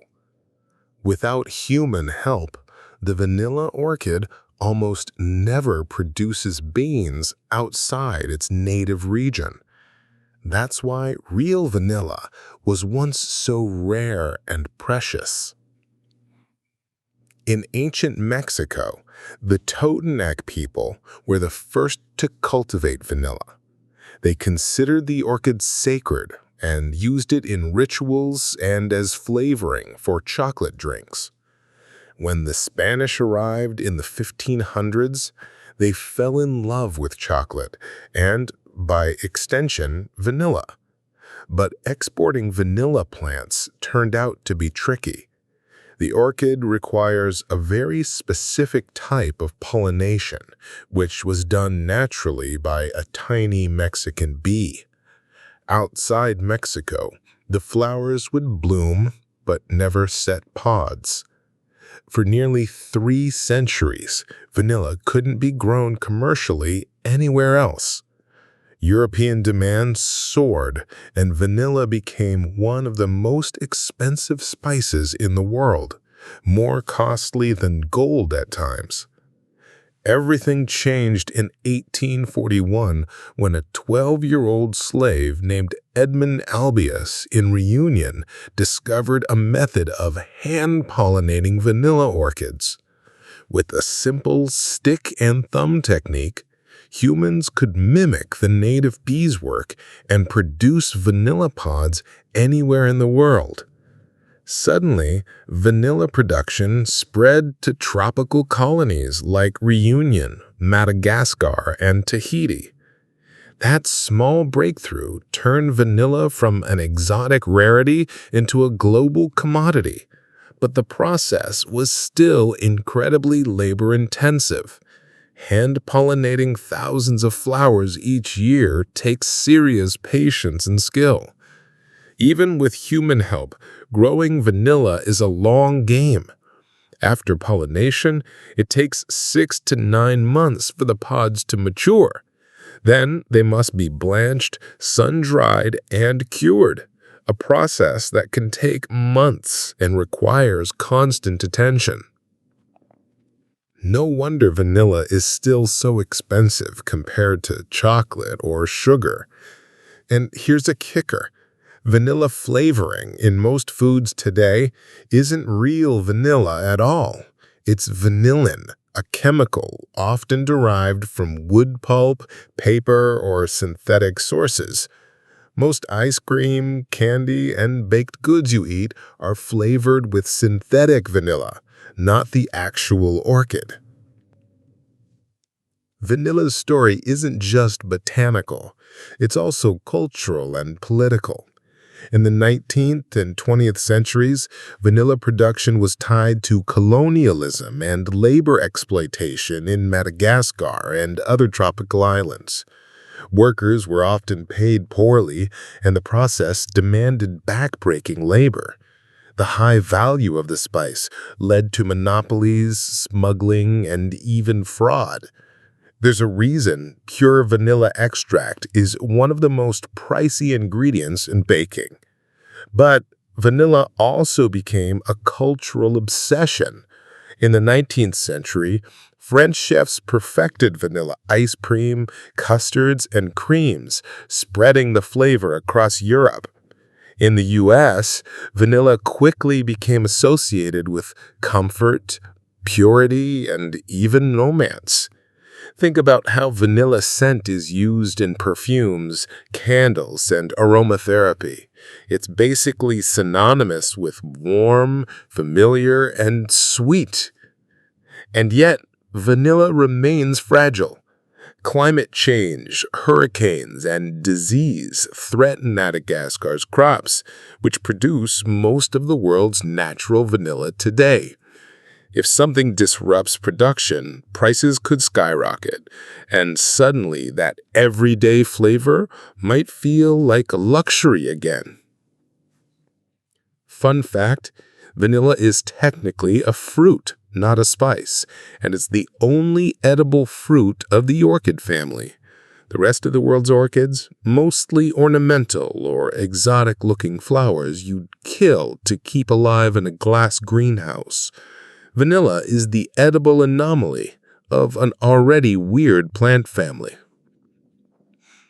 So, next time you eat vanilla ice cream, drink a vanilla latte, or bake with vanilla extract, remember, you're tasting a flavor that once grew only in the sacred forests of Mexico, that required humans to step in and pollinate it by hand, and became one of the most expensive and labor-intensive ingredients in the world. It's sweet, yes, but it's also the product of history, science, and human ingenuity. Vanilla might seem plain compared to chocolate or caramel, but its journey from wild orchid to global flavor superstar is anything but ordinary. Behind every scoop, sip, or a slice, there's centuries of mystery, culture, and patience. Handshakes. Let's talk about handshakes. You probably do it every day without thinking, meeting someone new, sealing a deal, or saying goodbye. It feels natural, right? But handshakes aren't just social niceties. They're a centuries-old ritual with a fascinating, sometimes bizarre history that spans trust, diplomacy, and even self-defense. The handshake is ancient. Historians have traced it back to at least the 5th century BCE in Greece. On old stone carvings, warriors are shown shaking hands, not just casually, but in ways that signaled peace. The idea was simple. Extending your hand empty meant you weren't holding a weapon. That's right. The handshake started as a literal "I come in peace" gesture. Imagine if you had to shake everyone's hand just to prove you weren't about to attack. But handshakes weren't just about weapons. They also carried trust. In medieval Europe, knights would shake hands in tournaments or agreements to show they weren't hiding daggers. Over time, this gesture became less about self-defense and more about civility, business, and social bonding. By the 17th and 18th centuries, handshakes were a common way to seal deals and promises among merchants and politicians. Think of it as an early form of a contract. A handshake wasn't just a greeting, it was binding, a symbol of honor. There's also a weird side to handshakes: etiquette wars. In the 19th and early 20th centuries, people debated how to shake hands properly. Too firm, aggressive. Too weak, lazy, or untrustworthy. Shaking only with fingertips, snobbish. Over time, these debates shaped cultural norms, and even today, handshake style varies by country. Americans like firm handshakes, while in some parts of Asia, lighter, softer handshakes are preferred. The same gesture, but a completely different meaning depending on culture. Handshakes even made it into politics in dramatic ways. Presidential handshakes, for example, aren't just greetings, they're studied by body language experts. A firm grip might signal confidence. A lingering shake could suggest dominance. And some leaders have even been accused of using power shakes to intimidate opponents. In short, the handshake became a nonverbal power play. One historical example. In 1977, U.S. President Jimmy Carter famously spent over a minute shaking hands with Egypt's President Anwar Sadat and Israel's Prime Minister Menachem Begin. Every second was analyzed for diplomacy, trust, and negotiation cues. Of course, handshakes have health implications too. Long before germ theory, people didn't think much about disease transmission via hand contact. But in modern times, handshakes are one of the main ways viruses and bacteria spread. That's why hand sanitizer campaigns and even temporary no-handshake policies popped up during epidemics, including the COVID-19 pandemic. The world suddenly realized that a friendly handshake could be risky business. And here's a fun twist. Handshakes also sparked innovation in communication and bonding. Think secret handshakes in clubs, fraternal organizations, or even sports teams. These were more than greetings. They were coded signals of membership, loyalty, or trust. Some handshakes are absurdly complex, taking minutes to perform perfectly, and require precise finger positions and timing. Basically, a handshake could double as a secret password in the pre-digital era. There's even a weird psychological angle. Studies suggest that shaking hands increases oxytocin, the bonding hormone, making people feel more connected and cooperative. So that simple gesture of pressing palms and fingers actually tweaks your brain chemistry. Who knew your first impression was literally hormonal? Handshakes also interact with fashion. Gloves, for instance, used to complicate handshakes in Europe. You couldn't exactly feel trust or warmth through a thick glove, so etiquette evolved to remove gloves before shaking hands, another layer of social signaling built right into the gesture. Over time, the handshake evolved into countless variations: fist bumps, high fives, elbow bumps, and the infamous bro handshake. Each carries its own social meaning, but all trace back to the same idea: signaling trust, agreement, or camaraderie. Even in sports, handshakes before and after games aren't just polite, they're rituals that reinforce fairness, respect, and tradition. So the next time you shake someone's hand, pause for a second. You're not just being polite, you're participating in a ritual that's thousands of years old, one that once prevented fights, sealed peace treaties, built trust, and even influenced diplomacy and health policies.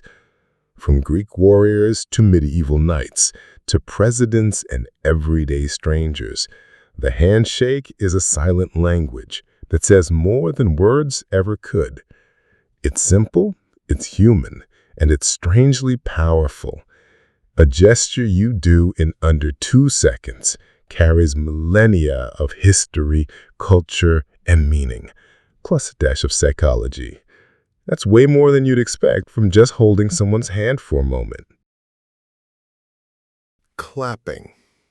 Think about the last time you clapped. Maybe it was at a concert, a sports game, or just applauding a friend. You probably didn't give it a second thought. But clapping isn't just noise. It's a ritual humans have been practicing for thousands of years. And its story is way stranger than you might imagine. Clapping is ancient. Archaeologists have found evidence that humans were clapping as far back as ancient Mesopotamia and Egypt, thousands of years ago. Back then, clapping wasn't always about approval. It was often used in rituals to summon gods, ward off evil spirits, or celebrate victories. Imagine entire crowds clapping in unison, not just for fun, but because they believed it had mystical power. That's right, clapping was once considered almost magical. In many ancient cultures, clapping was closely tied to music and dance. Egyptians clapped to accompany singers and dancers, creating rhythm long before drums or percussion instruments became widespread.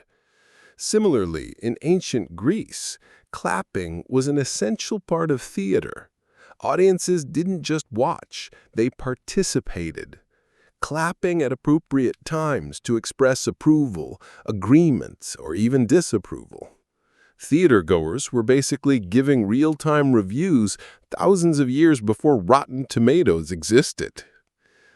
Clapping also carried social signals. In medieval Europe, applause was a way to show respect to royalty or nobility. It wasn't casual. How you clapped could indicate your social status, your enthusiasm, or your allegiance. Even today, in formal events, there's a subtle etiquette to clapping. When to start, how long to continue, and when to stop. The act has always been more than just slapping hands together. Here's a fun twist. Clapping can also influence your own mood. Psychologists have studied it and found that rhythmic clapping releases endorphins, the good-feel chemicals in your brain. That's why people often feel uplifted after cheering in a crowd or applauding loudly. It's not just social, it's chemical. You're literally cheering yourself up. In some cultures, clapping is tied to communication. In parts of Africa and South America, clapping patterns can send messages over long distances. Certain rhythms can signal warnings, announce events, or even mimic language. Imagine sending a message purely by slapping your hands together. Humans are creative. Clapping has also been used as a form of protest or solidarity. In modern times, rhythmic clapping has shown up in political rallies, demonstrations, and marches. It's loud, unmistakable, and communal. When people clap together in unison, it can unite a crowd and create a shared sense of purpose. In that sense, clapping isn't just social, it's a tool for influence. And let's not forget the competitive side. Clapping is an essential part of applause-based competitions or audience-based judgment. Talent shows, performances, and public events often rely on clapping to signal success or approval.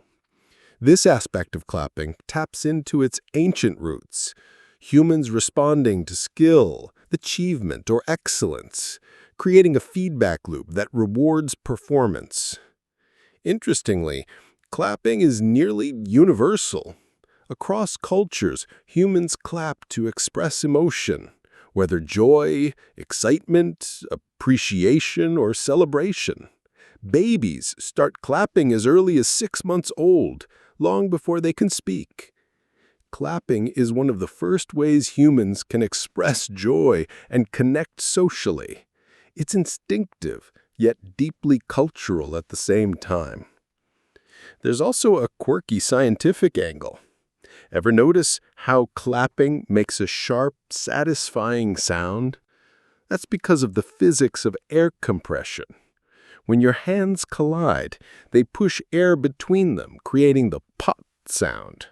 That sound is actually amplified by the shape of your hands and the speed of the clap, which is why some claps are louder and more satisfying than others. Humans have, in a sense, been perfecting percussion instruments without even realizing it. Even in literature and media, clapping carries weight. Think of slow claps in movies, one person starting the applause sarcastically, then everyone joining, or standing ovations at concerts and speeches. Clapping is a signal that transcends language.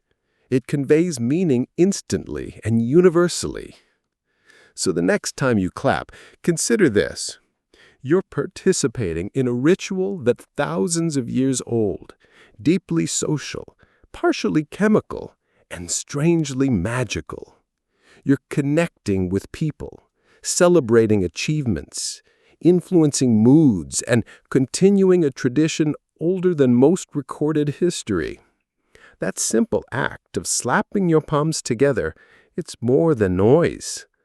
It's a shared language, a social glue, and a tiny miracle of human culture. From sacred rituals in ancient temples to stadiums filled with cheering fans, clapping has persisted through centuries, cultures, and continents. It's instinctive, yet sophisticated. Casual, yet profound. Ordinary, yet extraordinary. And all it takes is 2 hands. Blowing out birthday candles. All right, picture this. A birthday cake in front of you, candles flickering, everyone singing, and you lean in. Puff! The flames go out, and you make a wish. Simple, right? But have you ever stopped to think how strange and how old this tradition really is? Blowing out candles on cakes goes way back, centuries before Happy Birthday to You became a global anthem. Believe it or not, it originated in ancient Greece. The Greeks baked round cakes to honor Artemis, the goddess of the moon. They placed candles on the cakes so they would glow like the moonlight. People believed the smoke from the candles carried prayers or wishes up to the gods. So that little puff of air, it wasn't just fun. It was considered spiritual, almost magical. Fast forward a bit and the Germans pick up the idea in the 18th century. They started celebrating children's birthdays with cakes decorated with candles. Here's where it gets interesting. The number of candles often represented the child's age, plus an extra for good luck. This extra candle was called the hope candle or wish candle, symbolizing a bright year ahead. That's the origin of making a wish before blowing out the flames. It's literally sending a hope or prayer into the air. And yes, there's a bit of superstition involved. Some people believed if the candles went out after the first blow, the wish wouldn't come true, or worse, If a candle flickered and reignited itself, it was a warning of bad luck. Entire customs developed around how to blow out candles, where to place them, and how many to use. It wasn't just about sugar. It was about fate, luck, and protection. But the tradition also has a sweet scientific twist. Candles and cake aren't just decorative, they're interactive chemistry experiments. When you blow out a candle, you're extinguishing the flame by displacing oxygen and cooling the wick. And here's a weird fact. The act of blowing increases airflow, which cools the wick and spreads out the hot gases, snuffing out the flame. That little puff of air is a mix of physics, chemistry, and human breath coordination. It's surprisingly precise if you want to do it in one blow. Interestingly, birthday candles had a ritualistic function. In some cultures, cakes with lit candles were placed on altars as offerings. In others, the smoke itself was considered protective, warding off evil spirits or illnesses. So when you light a birthday cake today, you're continuing a tradition that was once a form of spiritual protection, way more mystical than most people think. And let's talk about cake hygiene for a second. Modern research has looked at how many germs are actually blown onto the cake when you extinguish candles. A single blow can spread thousands of bacteria, which makes sense when you think about how many people sing, cheer, and lean in at a party.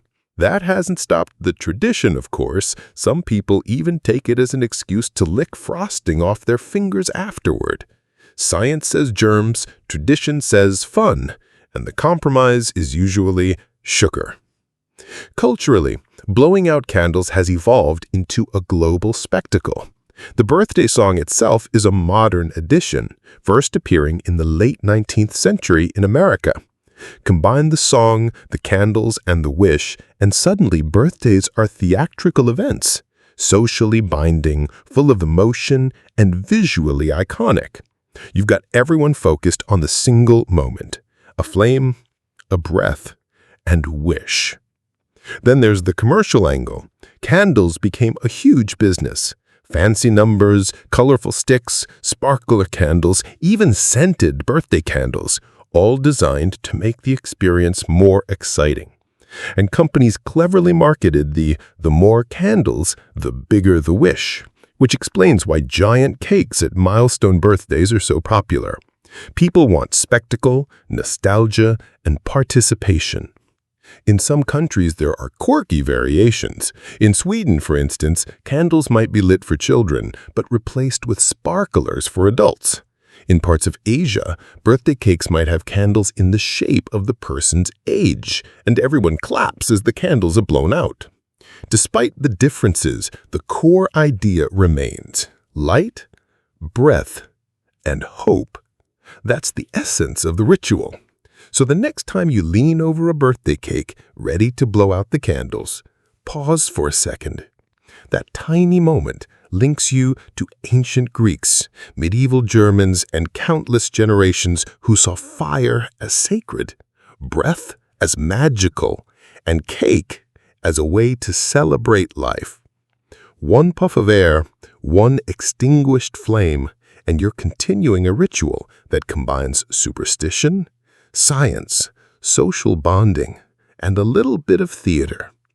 Blowing out birthday candles may seem simple, but it's actually a tiny act of history, chemistry, and hope. That flicker of fire, it's more than wax. It's tradition, a wish, and a connection to centuries of human culture. And the best part is, you get cake afterward. Saying "bless you," you've probably said it or had someone say it to you 1,000 times. Bless you after a sneeze. It's so automatic that most of us don't even think about it. But believe it or not, those two words are loaded with history, superstition, and some seriously strange reasoning that goes back thousands of years. The practice of saying "bless you" isn't just polite, it's ancient. One of the earliest records comes from ancient Rome. people believed that sneezing was dangerous because it might expel the soul from the body or let evil spirits in. Saying, "bless you," was like a little magic insurance policy, words to protect the sneezer from harm. Imagine that. Every sneeze could be a near-death experience, and a simple phrase was enough to ward off evil. But it wasn't only superstition at work. During the plague, in the 6th century, Pope Gregory I reportedly suggested saying, "God bless you," after a sneeze, as a way to protect people from disease. Sneezing became associated with illness and death, and the phrase turned into a prayer of sorts, hoping the sneezer would survive. So the polite habit we see today actually has roots in one of history's deadliest pandemics. It's amazing how a small act of courtesy can originate from fear of dying. Different cultures interpreted sneezing in different ways. In some societies, a sneeze was a sign that your heart skipped a beat, or that your soul was temporarily leaving your body. In others, it was a way for spirits to communicate or send messages. And in all these cases, words like "bless you" or similar phrases were considered protective, almost like a verbal shield. Interestingly, the phrase has evolved differently in languages around the world. In German, people say Gesundheit, meaning health, which is basically a secular wish for the sneezer's well-being. In Arabic, they say Yarhamuk Allah, meaning "may God have mercy on you." In Japan, people don't usually say anything at all. It's not considered necessary. That shows how the same bodily reflex can generate totally different cultural reactions. There's also a funny social angle. Saying "bless you" communicates attention, concern, and social bonding. Sneezing is involuntary and a little disruptive, so acknowledging it keeps the social balance. Even today, if someone sneezes in a meeting and no one says anything, it can feel awkward. Those two words are like a tiny social lubricant. And yes, there's a bit of biology in the mix too. Sneezes are caused by irritants in the nose, and historically they might have indicated that someone was contagious. By saying, "bless you," people were recognizing the sneeze as a potentially dangerous sign, an early form of social awareness about disease. It's polite, but it also signals concern. Over time, the phrase became mostly ritualized.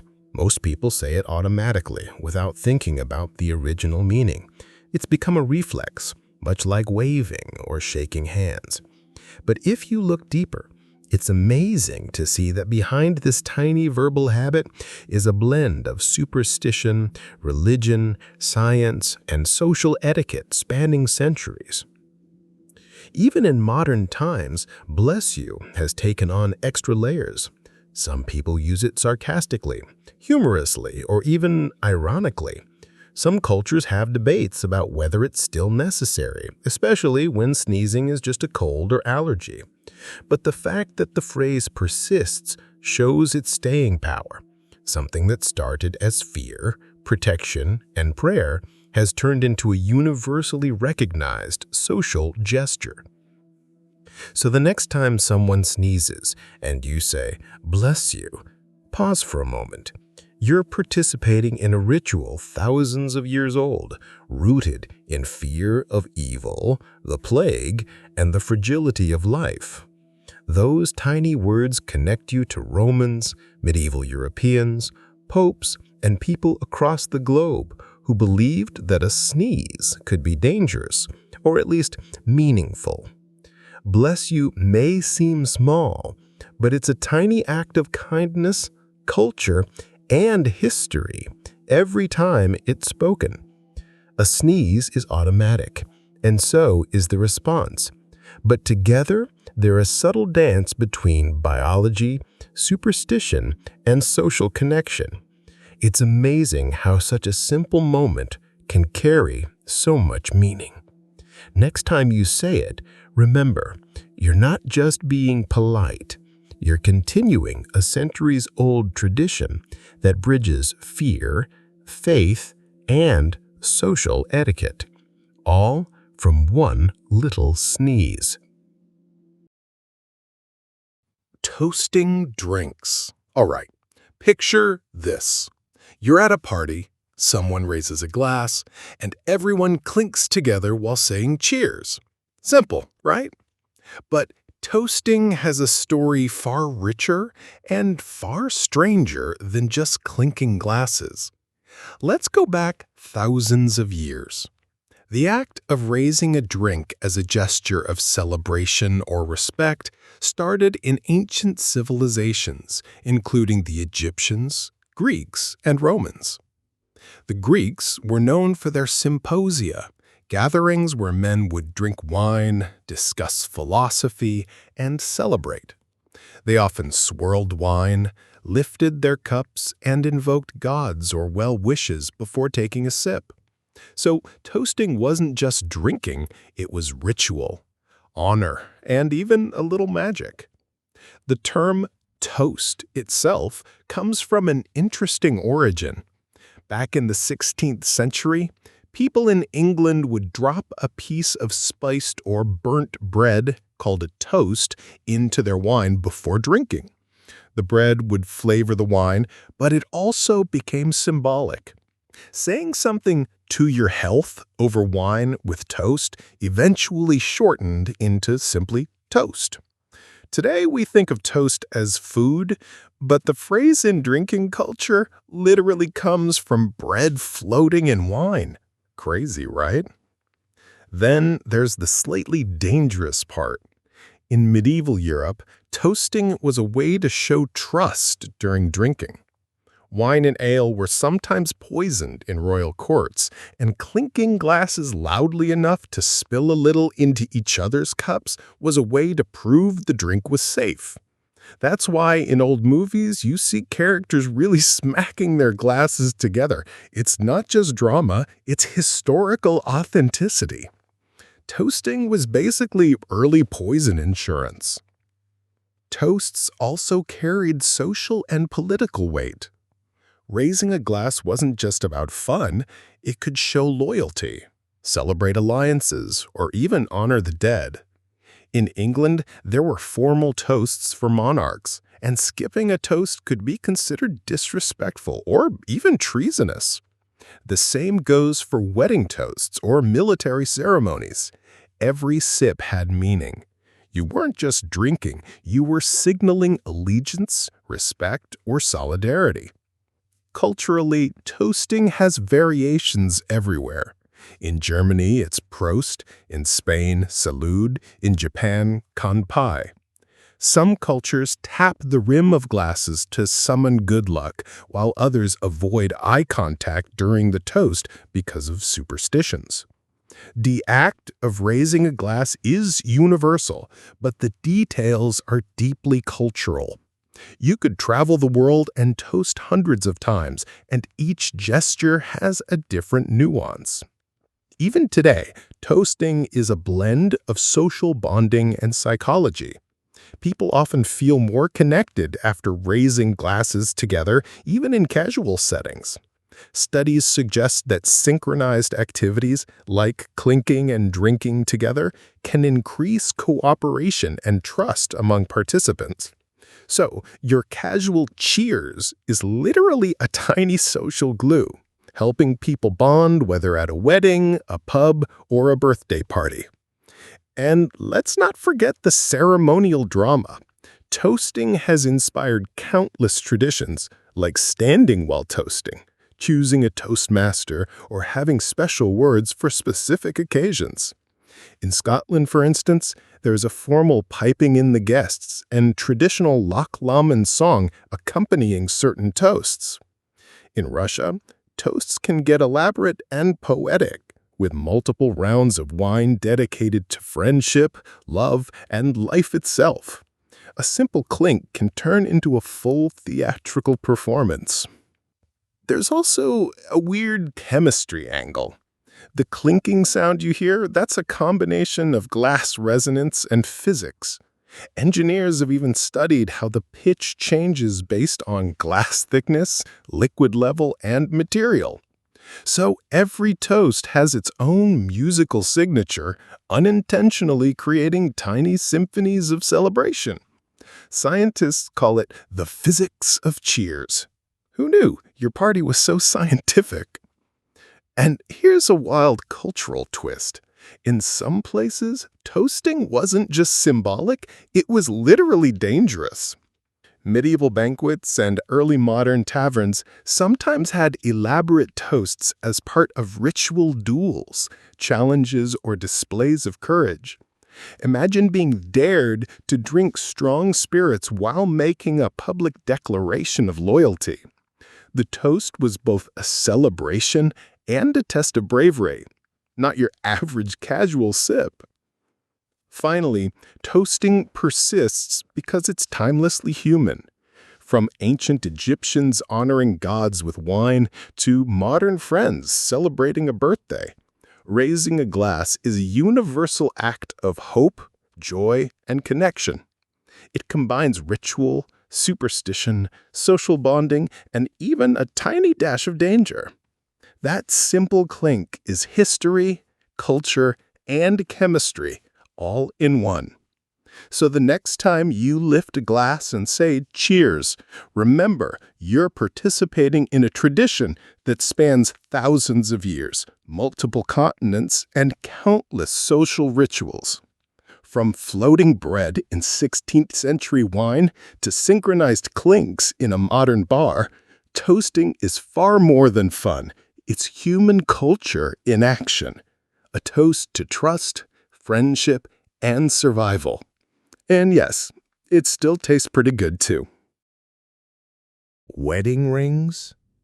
You see them all the time, shiny bands on fingers exchanged in ceremonies, but their story is anything but simple. Wedding rings are loaded with history, symbolism, and some really surprising twists that most people never think about. First off, the concept of a wedding ring goes way back. Ancient Egyptians are often credited with the earliest use of rings in marriage, over 4,000 years ago. And here's the kicker. They weren't just decorative. The circle of the ring symbolized eternity, a never-ending loop representing eternal love and commitment. No beginning, no end, just like the vows themselves. And yes, the placement mattered too. Egyptians believed the fourth finger of the left hand contained the vena amoris, or vein of love, which ran directly to the heart. That's why we still wear wedding rings there today. Romantic or a little gruesome? You decide. The tradition traveled to ancient Rome, where rings became legal symbols of marriage. A man would give a woman a ring to signify that she was his property, or more diplomatically, that they were bound by law. Rings were often made of iron for durability, not gold, because permanence mattered more than bling. Eventually, wealthier Romans upgraded to gold, engraving them with designs, initials, or personal messages. Imagine the ancestor of your wedding band being an iron circle with a name scratched in. It's humble but functional. During the Middle Ages, wedding rings became increasingly elaborate. Engraving, gemstones, and even hidden compartments were added. Some rings contained poison compartments. Okay, not all of them, but there were cases. A ring could be a declaration of love, status, and occasionally a dramatic tool if things went wrong. Rings became markers of social standing, sometimes outweighing their romantic meaning. Fast forward to the 15th and 16th centuries, and rings start to look more like what we recognize today. Gold and precious stones became standard for European aristocrats, while commoners often used simpler bands. Engagement rings as a separate concept also emerge around this time. In 1477, Archduke Maximilian of Austria gave Mary of Burgundy a diamond ring, setting a precedent for diamond engagement rings that would explode centuries later. Diamonds weren't just beautiful, they symbolized eternity because of their hardness. Clever marketing by De Beers would later turn this into a global obsession. Interestingly, the idea of exchanging rings during the ceremony wasn't universal. Some cultures just gave a token or signed a contract. Others had rings but didn't use them on the left hand. In some places, rings were even worn on the right hand to ward off evil or indicate marital status. The modern practice of left-hand rings is a blend of Egyptian belief, Roman law, and European custom. It's a perfect example of cultural evolution shaping a simple habit. And here's a fun twist. The circular shape of rings also had superstitious significance. Some cultures believed the circle created a magical barrier, protecting the marriage from evil spirits. Others thought rings acted like talismans, bringing fertility, wealth, or health. So that shiny band on your finger, for centuries people thought it was doing more than symbolizing love. It was actively working to preserve it. In modern times, wedding rings have become almost universal in Western cultures, but they've also evolved into fashion statements, personal expressions, and even technology. Couples engrave dates, coordinates, or messages inside bands. Smart rings now track health, GPS, or even contactless payments. The ring has gone from ritual object to jewelry to multifunctional gadget. The economics of wedding rings is another story. Marketing campaigns, especially in the 20th century, popularized diamond engagement and wedding rings as a must-have part of marriage. The old 2-month salary guideline for engagement rings? Pure marketing genius. But the tradition stuck, embedding rings so deeply in social expectation that declining them feels unusual in many cultures. Finally, wedding rings are enduring symbols not just of love, but of legal, social, and cultural contracts. Beyond romance, they represent commitment, community recognition, and historical continuity. That tiny circle on your finger carries thousands of years of human behavior, belief, and adaptation. Every glance at it is a connection to generations past who did the same thing for the same reason, or a surprisingly different one. So the next time you see a wedding ring or wear one, remember, it's more than jewelry. It's a story of ancient beliefs, legal symbolism, superstition, love, art, and even marketing genius.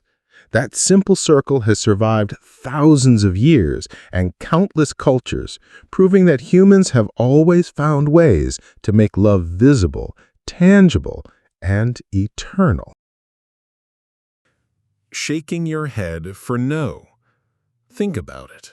When someone asks you a question and the answer is negative, you probably just shake your head, left to right, quick or slow, instinctively. But have you ever wondered where this simple gesture came from? Why a side-to-side motion means no almost everywhere, and why it feels so automatic? Let's start at the beginning. Scholars aren't 100% sure why humans started shaking heads to signify negation, but some believe it dates back to infancy. Babies naturally shake their heads side to side while refusing something, like food or a toy. This isn't learned, it's instinctive. Humans likely observed this behavior early on and carried it into adulthood. In a sense, shaking your head is one of the few universal nonverbal cues that starts in the crib. You can see it as humanity's first wordless word for refusal. Historically, head gestures have been powerful tools for communication before language. In societies without widespread literacy, gestures were a way to convey meaning. Anthropologists have found that head movements were often linked to agreement or disagreement, trust, and social signaling in ancient cultures. Think of it as pre-verbal yes and no that everyone could understand without speaking. Interestingly, the meaning of head gestures is not always universal. While left-right shaking generally means no in much of the world, in some regions, like parts of Bulgaria, Greece, and Turkey, the opposite can occur, or gestures can be more nuanced. Similarly, up and down motions usually signify yes, but in some cultures, it can mean maybe or indicate doubt. That's why body language can be tricky if you're traveling. A movement that feels obvious to you might communicate something completely different elsewhere. There's also a fascinating link to cultural symbolism and ritual. Some researchers suggest that shaking the head side to side was associated with rejection, denial, or even protection in ancient societies. Rejecting evil, denying danger, or signaling refusal, these gestures might have carried survival value. For example, moving the head no in response to a threat could indicate resistance or non-consent, signaling to others in your group that something was unsafe. In that sense, your headshake is more than habit, it's a tiny evolutionary signal. Psychologically, shaking your head side to side while thinking about a negative concept can actually reinforce the perception of no. It's almost like the gesture helps the brain internalize rejection or refusal. This could explain why saying no is sometimes easier with a physical gesture. Your body backs up your mind. The gesture has also been used in rituals and traditions. In medieval Europe, people would shake their heads to show disapproval in court or community gatherings. Religious ceremonies sometimes included head shaking as a sign of penance, rejection of sin, or denial of evil. Even today, nodding and head shaking are used in religious rituals in some cultures to symbolize affirmation or negation. So the simple act of shaking your head carries a legacy of morality, social signaling, and spirituality. It's also worth noting that head shaking is extremely contagious in social settings. Seeing someone shake their head in refusal can trigger empathy or agreement. In groups, one person's gesture can ripple through the crowd, subtly influencing opinions or signaling consensus. Your no isn't just your own. It's part of a social language that everyone instinctively understands. Even in modern communication, head shaking has evolved think about texting or video calls. People often mimic the gesture visually or with emojis. The side-to-side head movement is so ingrained that we translate it into virtual symbols. That's a testament to how deeply rooted it is in human communication. It survives even when the context changes drastically. And of course, there's a fun cultural twist. Head shaking can convey different levels of intensity. A slow shake might indicate hesitation or polite refusal, while a vigorous shake expresses strong rejection. Combined with facial expressions, it's a subtle but incredibly versatile tool for expressing meaning without a single word. It's almost like a silent language layered on top of speech. So, next time you shake your head to say no, pause for a second. That tiny motion is more than a habit. It's an ancient, universal, instinctive gesture rooted in biology, culture, survival, and psychology. From babies refusing food to medieval rituals, from survival signals to virtual emojis, the side-to-side head shake has carried meaning across thousands of years and countless societies. It's simple, automatic, and yet profoundly human. A tiny gesture that conveys rejection, refusal, and resistance. In other words, your head is doing the talking for you, and it's been doing it for millennia. Bowing, you've probably seen it, done it, or instinctively bowed slightly when greeting someone in certain cultures. It seems natural, a polite nod of the head or bend of the body, but the gesture of bowing has a long, fascinating history that mixes etiquette, hierarchy, religion, and even self-preservation. Bowing is one of humanity's oldest nonverbal signals of respect. Anthropologists believe it originated as a form of submission. In ancient societies, lowering your body or head was a clear signal that you meant no harm and acknowledged the other person's status. Think of it like the universal "I come in peace" movement. Before language was standardized, posture and gesture carried huge social meaning, and bowing was a clear physical signal of politeness or deference. In ancient civilizations like Egypt, China, and Japan, bowing developed unique forms. In China, bowing was formalized as part of Confucian ritual, tied to moral duty and respect for elders, rulers, and ancestors. The deeper the bow, the greater the respect. In Japan, bowing or ojigi became a highly codified system. A slight nod might suffice for casual greetings, but a full bend at the waist could be reserved for apologies, gratitude, or ceremonial occasions. Bowing isn't just movement, it's a language of social hierarchy. In Europe, bowing was closely associated with medieval etiquette. Knights would bow to royalty, courtiers would bow to their superiors, and even men and women had specific gestures based on rank and context. A bow could signal politeness, loyalty, or even romantic interest. Some bows were elaborate, involving precise angles, duration, and hand placement. Missing the mark could be considered rude, or worse, politically dangerous. Bowing also had ritualistic and religious significance. In many Asian traditions, bowing is tied to humility before gods, ancestors, or sacred spaces. The act of lowering oneself physically symbolizes lowering one's ego, acknowledging a higher power, or showing reverence. Even today, in temples, shrines, and ceremonies, bowing is an outward expression of inner respect, faith, and mindfulness. Interestingly, bowing has a psychological effect too. Physically lowering yourself in front of another person triggers both mental humility and social signaling. Research suggests that bowing can make people appear more trustworthy, respectful, and cooperative.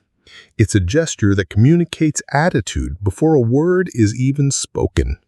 In a way, bowing is body language amplified. The gesture also varies wildly across cultural contexts. In Korea, bowing is an essential part of social etiquette, used in greetings, farewells, and formal apologies. In India, a slight nod with folded hands called namaste serves a similar purpose, merging bowing with prayer-like reverence. In Western cultures today, bowing is less common in everyday interaction, but persists in performance settings, such as theater, concerts, or formal ceremonies. Performers bow to signal gratitude and acknowledge the audience, continuing a centuries-old tradition of respect. Bowing even has survival roots. In hierarchical societies, showing deference could prevent conflict, signal loyalty, or protect oneself from potential aggression. A bow is essentially saying, "I recognize your power. I am not a threat." Over centuries, this survival tactic evolved into an art form, with rules and etiquette codifying its meaning. There's also a modern twist. Bowing has influenced global gestures of politeness, even in cultures where it's not traditionally practiced. In sports, martial arts, or international diplomacy, bows convey mutual respect, professionalism, and cultural sensitivity.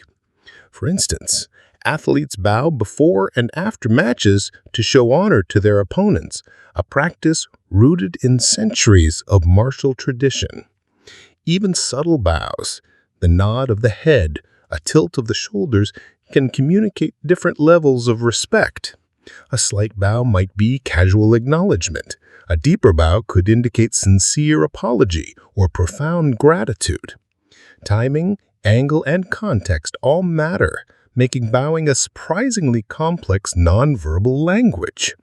So the next time you see someone bow, or bow yourself, remember, this gesture is thousands of years old, blending social hierarchy, religion, psychology, and ritual.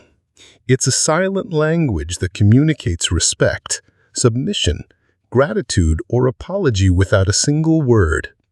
That bend of the body is far more than polite posture. It's a window into human culture, morality, and social intelligence. Bowing is simple, yet profoundly human. It connects us to ancient civilizations, social customs, and shared values. It's subtle, powerful, and enduring, a gesture that communicates everything words sometimes cannot. So the next time you bow, even slightly, know that you're participating in a global, millennia-old tradition of respect, humility, and connection. Nodding for yes. Think about it.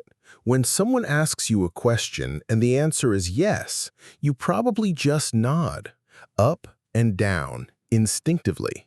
It seems simple and universal, but have you ever stopped to wonder how nodding became the standard gesture for agreement or affirmation?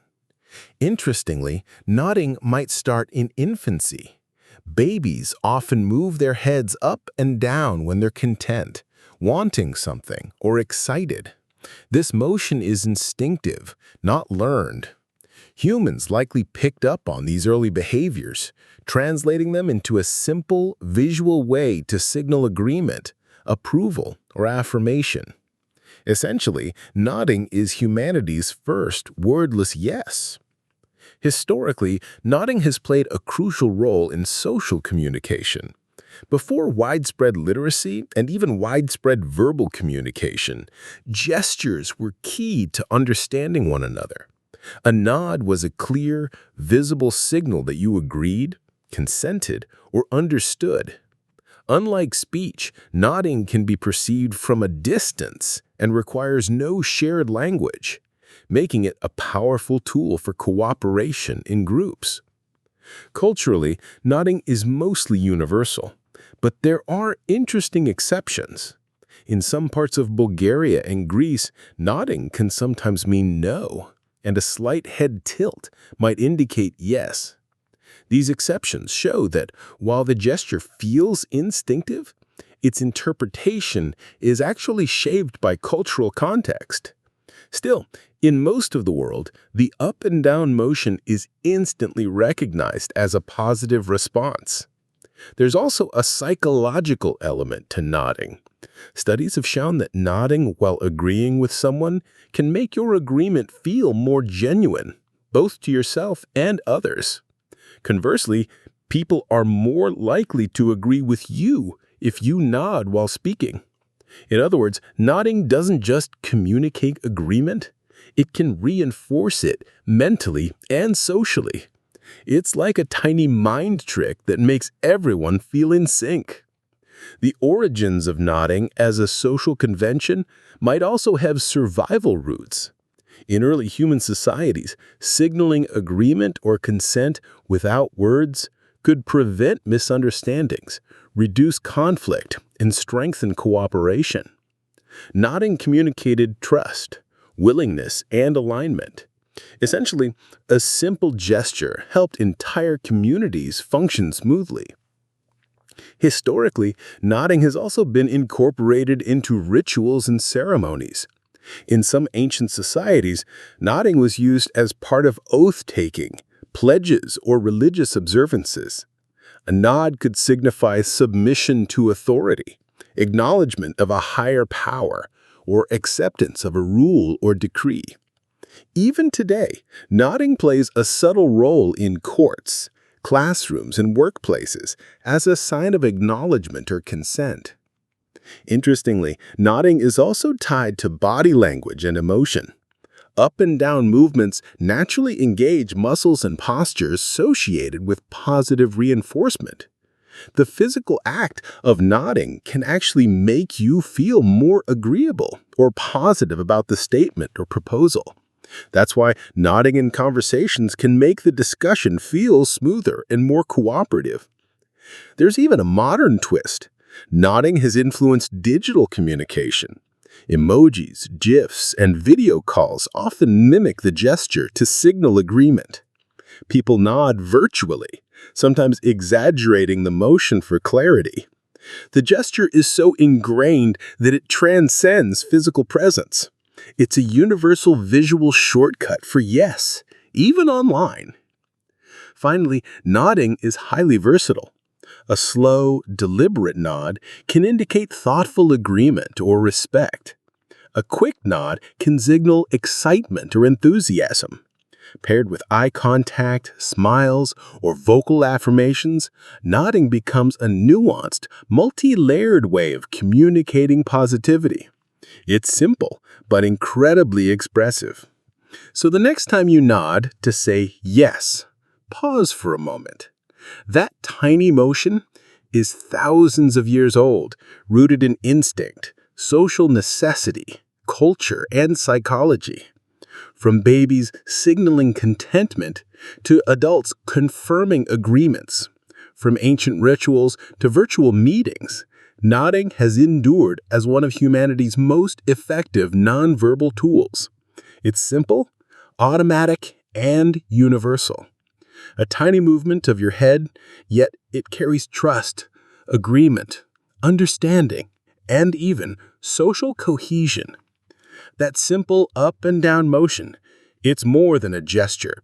It's human communication in its purest, most instinctive form.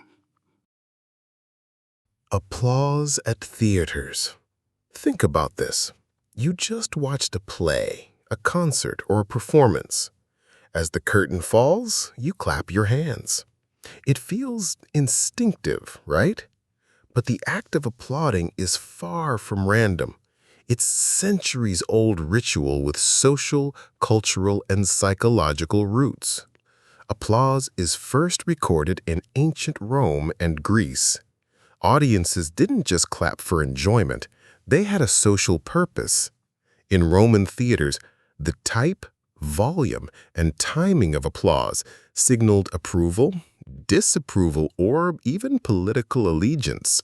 A rowdy crowd could show dissatisfaction with the performer or politician, giving a speech by booing or hissing, while synchronized clapping was a mark of praise and agreement. The louder the applause, the more support you were signaling to the performer or speaker. Applause was literally a public vote. In ancient Greece, the theater was deeply tied to religion and civic life. Plays were often performed during festivals honoring gods like Dionysus. Applause here wasn't just about talent. It was a ritualistic acknowledgement of the sacred performance. The rhythm of clapping, the number of claps, and even the way hands were held all carried social cues. Believe it or not, an audience's applause could shape the success of a playwright's career. If the crowd clapped enthusiastically, the production might be staged again. If not, the play could disappear into obscurity. During the medieval period in Europe, theatrical performances were more controlled, and applause was more formalized. In court theaters, etiquette dictated when and how to clap. A mistimed clap could be considered rude or show a lack of decorum. Performers and audiences were acutely aware that applause was part of the social contract. It communicated respect, acknowledgement, and cultural literacy. Essentially, clapping wasn't just fun, it was part of the choreography of social life. Interestingly, the act of clapping has psychological effects too. Applause releases endorphins, both for the performer and the audience, creating a shared sense of satisfaction and connection. There's a reason synchronized clapping feels so powerful. It's literally bonding people together in a moment of collective joy. Your hands hitting together are a social glue, reinforcing approval and community cohesion. Applause also evolved differently across cultures. In Japan, for example, audiences often wait until the end of a performance to clap, sometimes clapping in specific patterns as a form of ritual respect. In some parts of Africa and South America, clapping might be interwoven with cheering, dancing, or other vocal expressions, blending applause into a full-body response. What seems like a simple gesture is actually deeply cultural. Theaters also formalized applause with curtains, bows, and encore traditions. Performers learned how to gauge when and how the audience would respond. And audiences learned that clapping in the right moment was both a signal of appreciation and a mark of sophistication. Over time, applause became a social expectation, teaching people how to participate in cultural life properly. Even in modern times, applause carries layers of meaning. Standing ovations, slow claps, and polite applause convey different levels of enthusiasm. Audiences can signal subtle criticism or praise without saying a word. Think about those awkward moments when a performance ends and people clap hesitantly. It's like a live social poll in real time. Interestingly, the act of clapping also has ritualistic and symbolic roots. In some cultures, clapping was believed to ward off evil spirits or invite positive energy. Even today, the rhythmic noise of hands striking together is deeply satisfying, almost cathartic, and creates a sense of unity among strangers sharing a space. And there's a fun scientific twist. Synchronized clapping, like at concerts or sports events, can actually create rhythmic waves where the crowd subconsciously coordinates. It's a combination of physics, psychology, and social behavior. That collective sound you hear, it's not just applause, it's the human brain and body acting as one. So the next time you clap at a theater, pause for a moment. That simple gesture connects you to ancient Greece, Rome, medieval courts, and cultural rituals worldwide. Applause isn't just noise, it's history, social signaling, ritual, and psychology, all rolled into a few seconds of hand movement. Each clap is a tiny acknowledgement, a shared human experience, and a continuation of a tradition thousands of years old. Applause may feel automatic, but it's profoundly human. It's social, emotional, and even spiritual. A simple act that carries layers of meaning across time and culture. So the next time your hands meet in a clap, remember, you're participating in an ancient tradition of celebration, recognition, and community. And yes, it feels good too.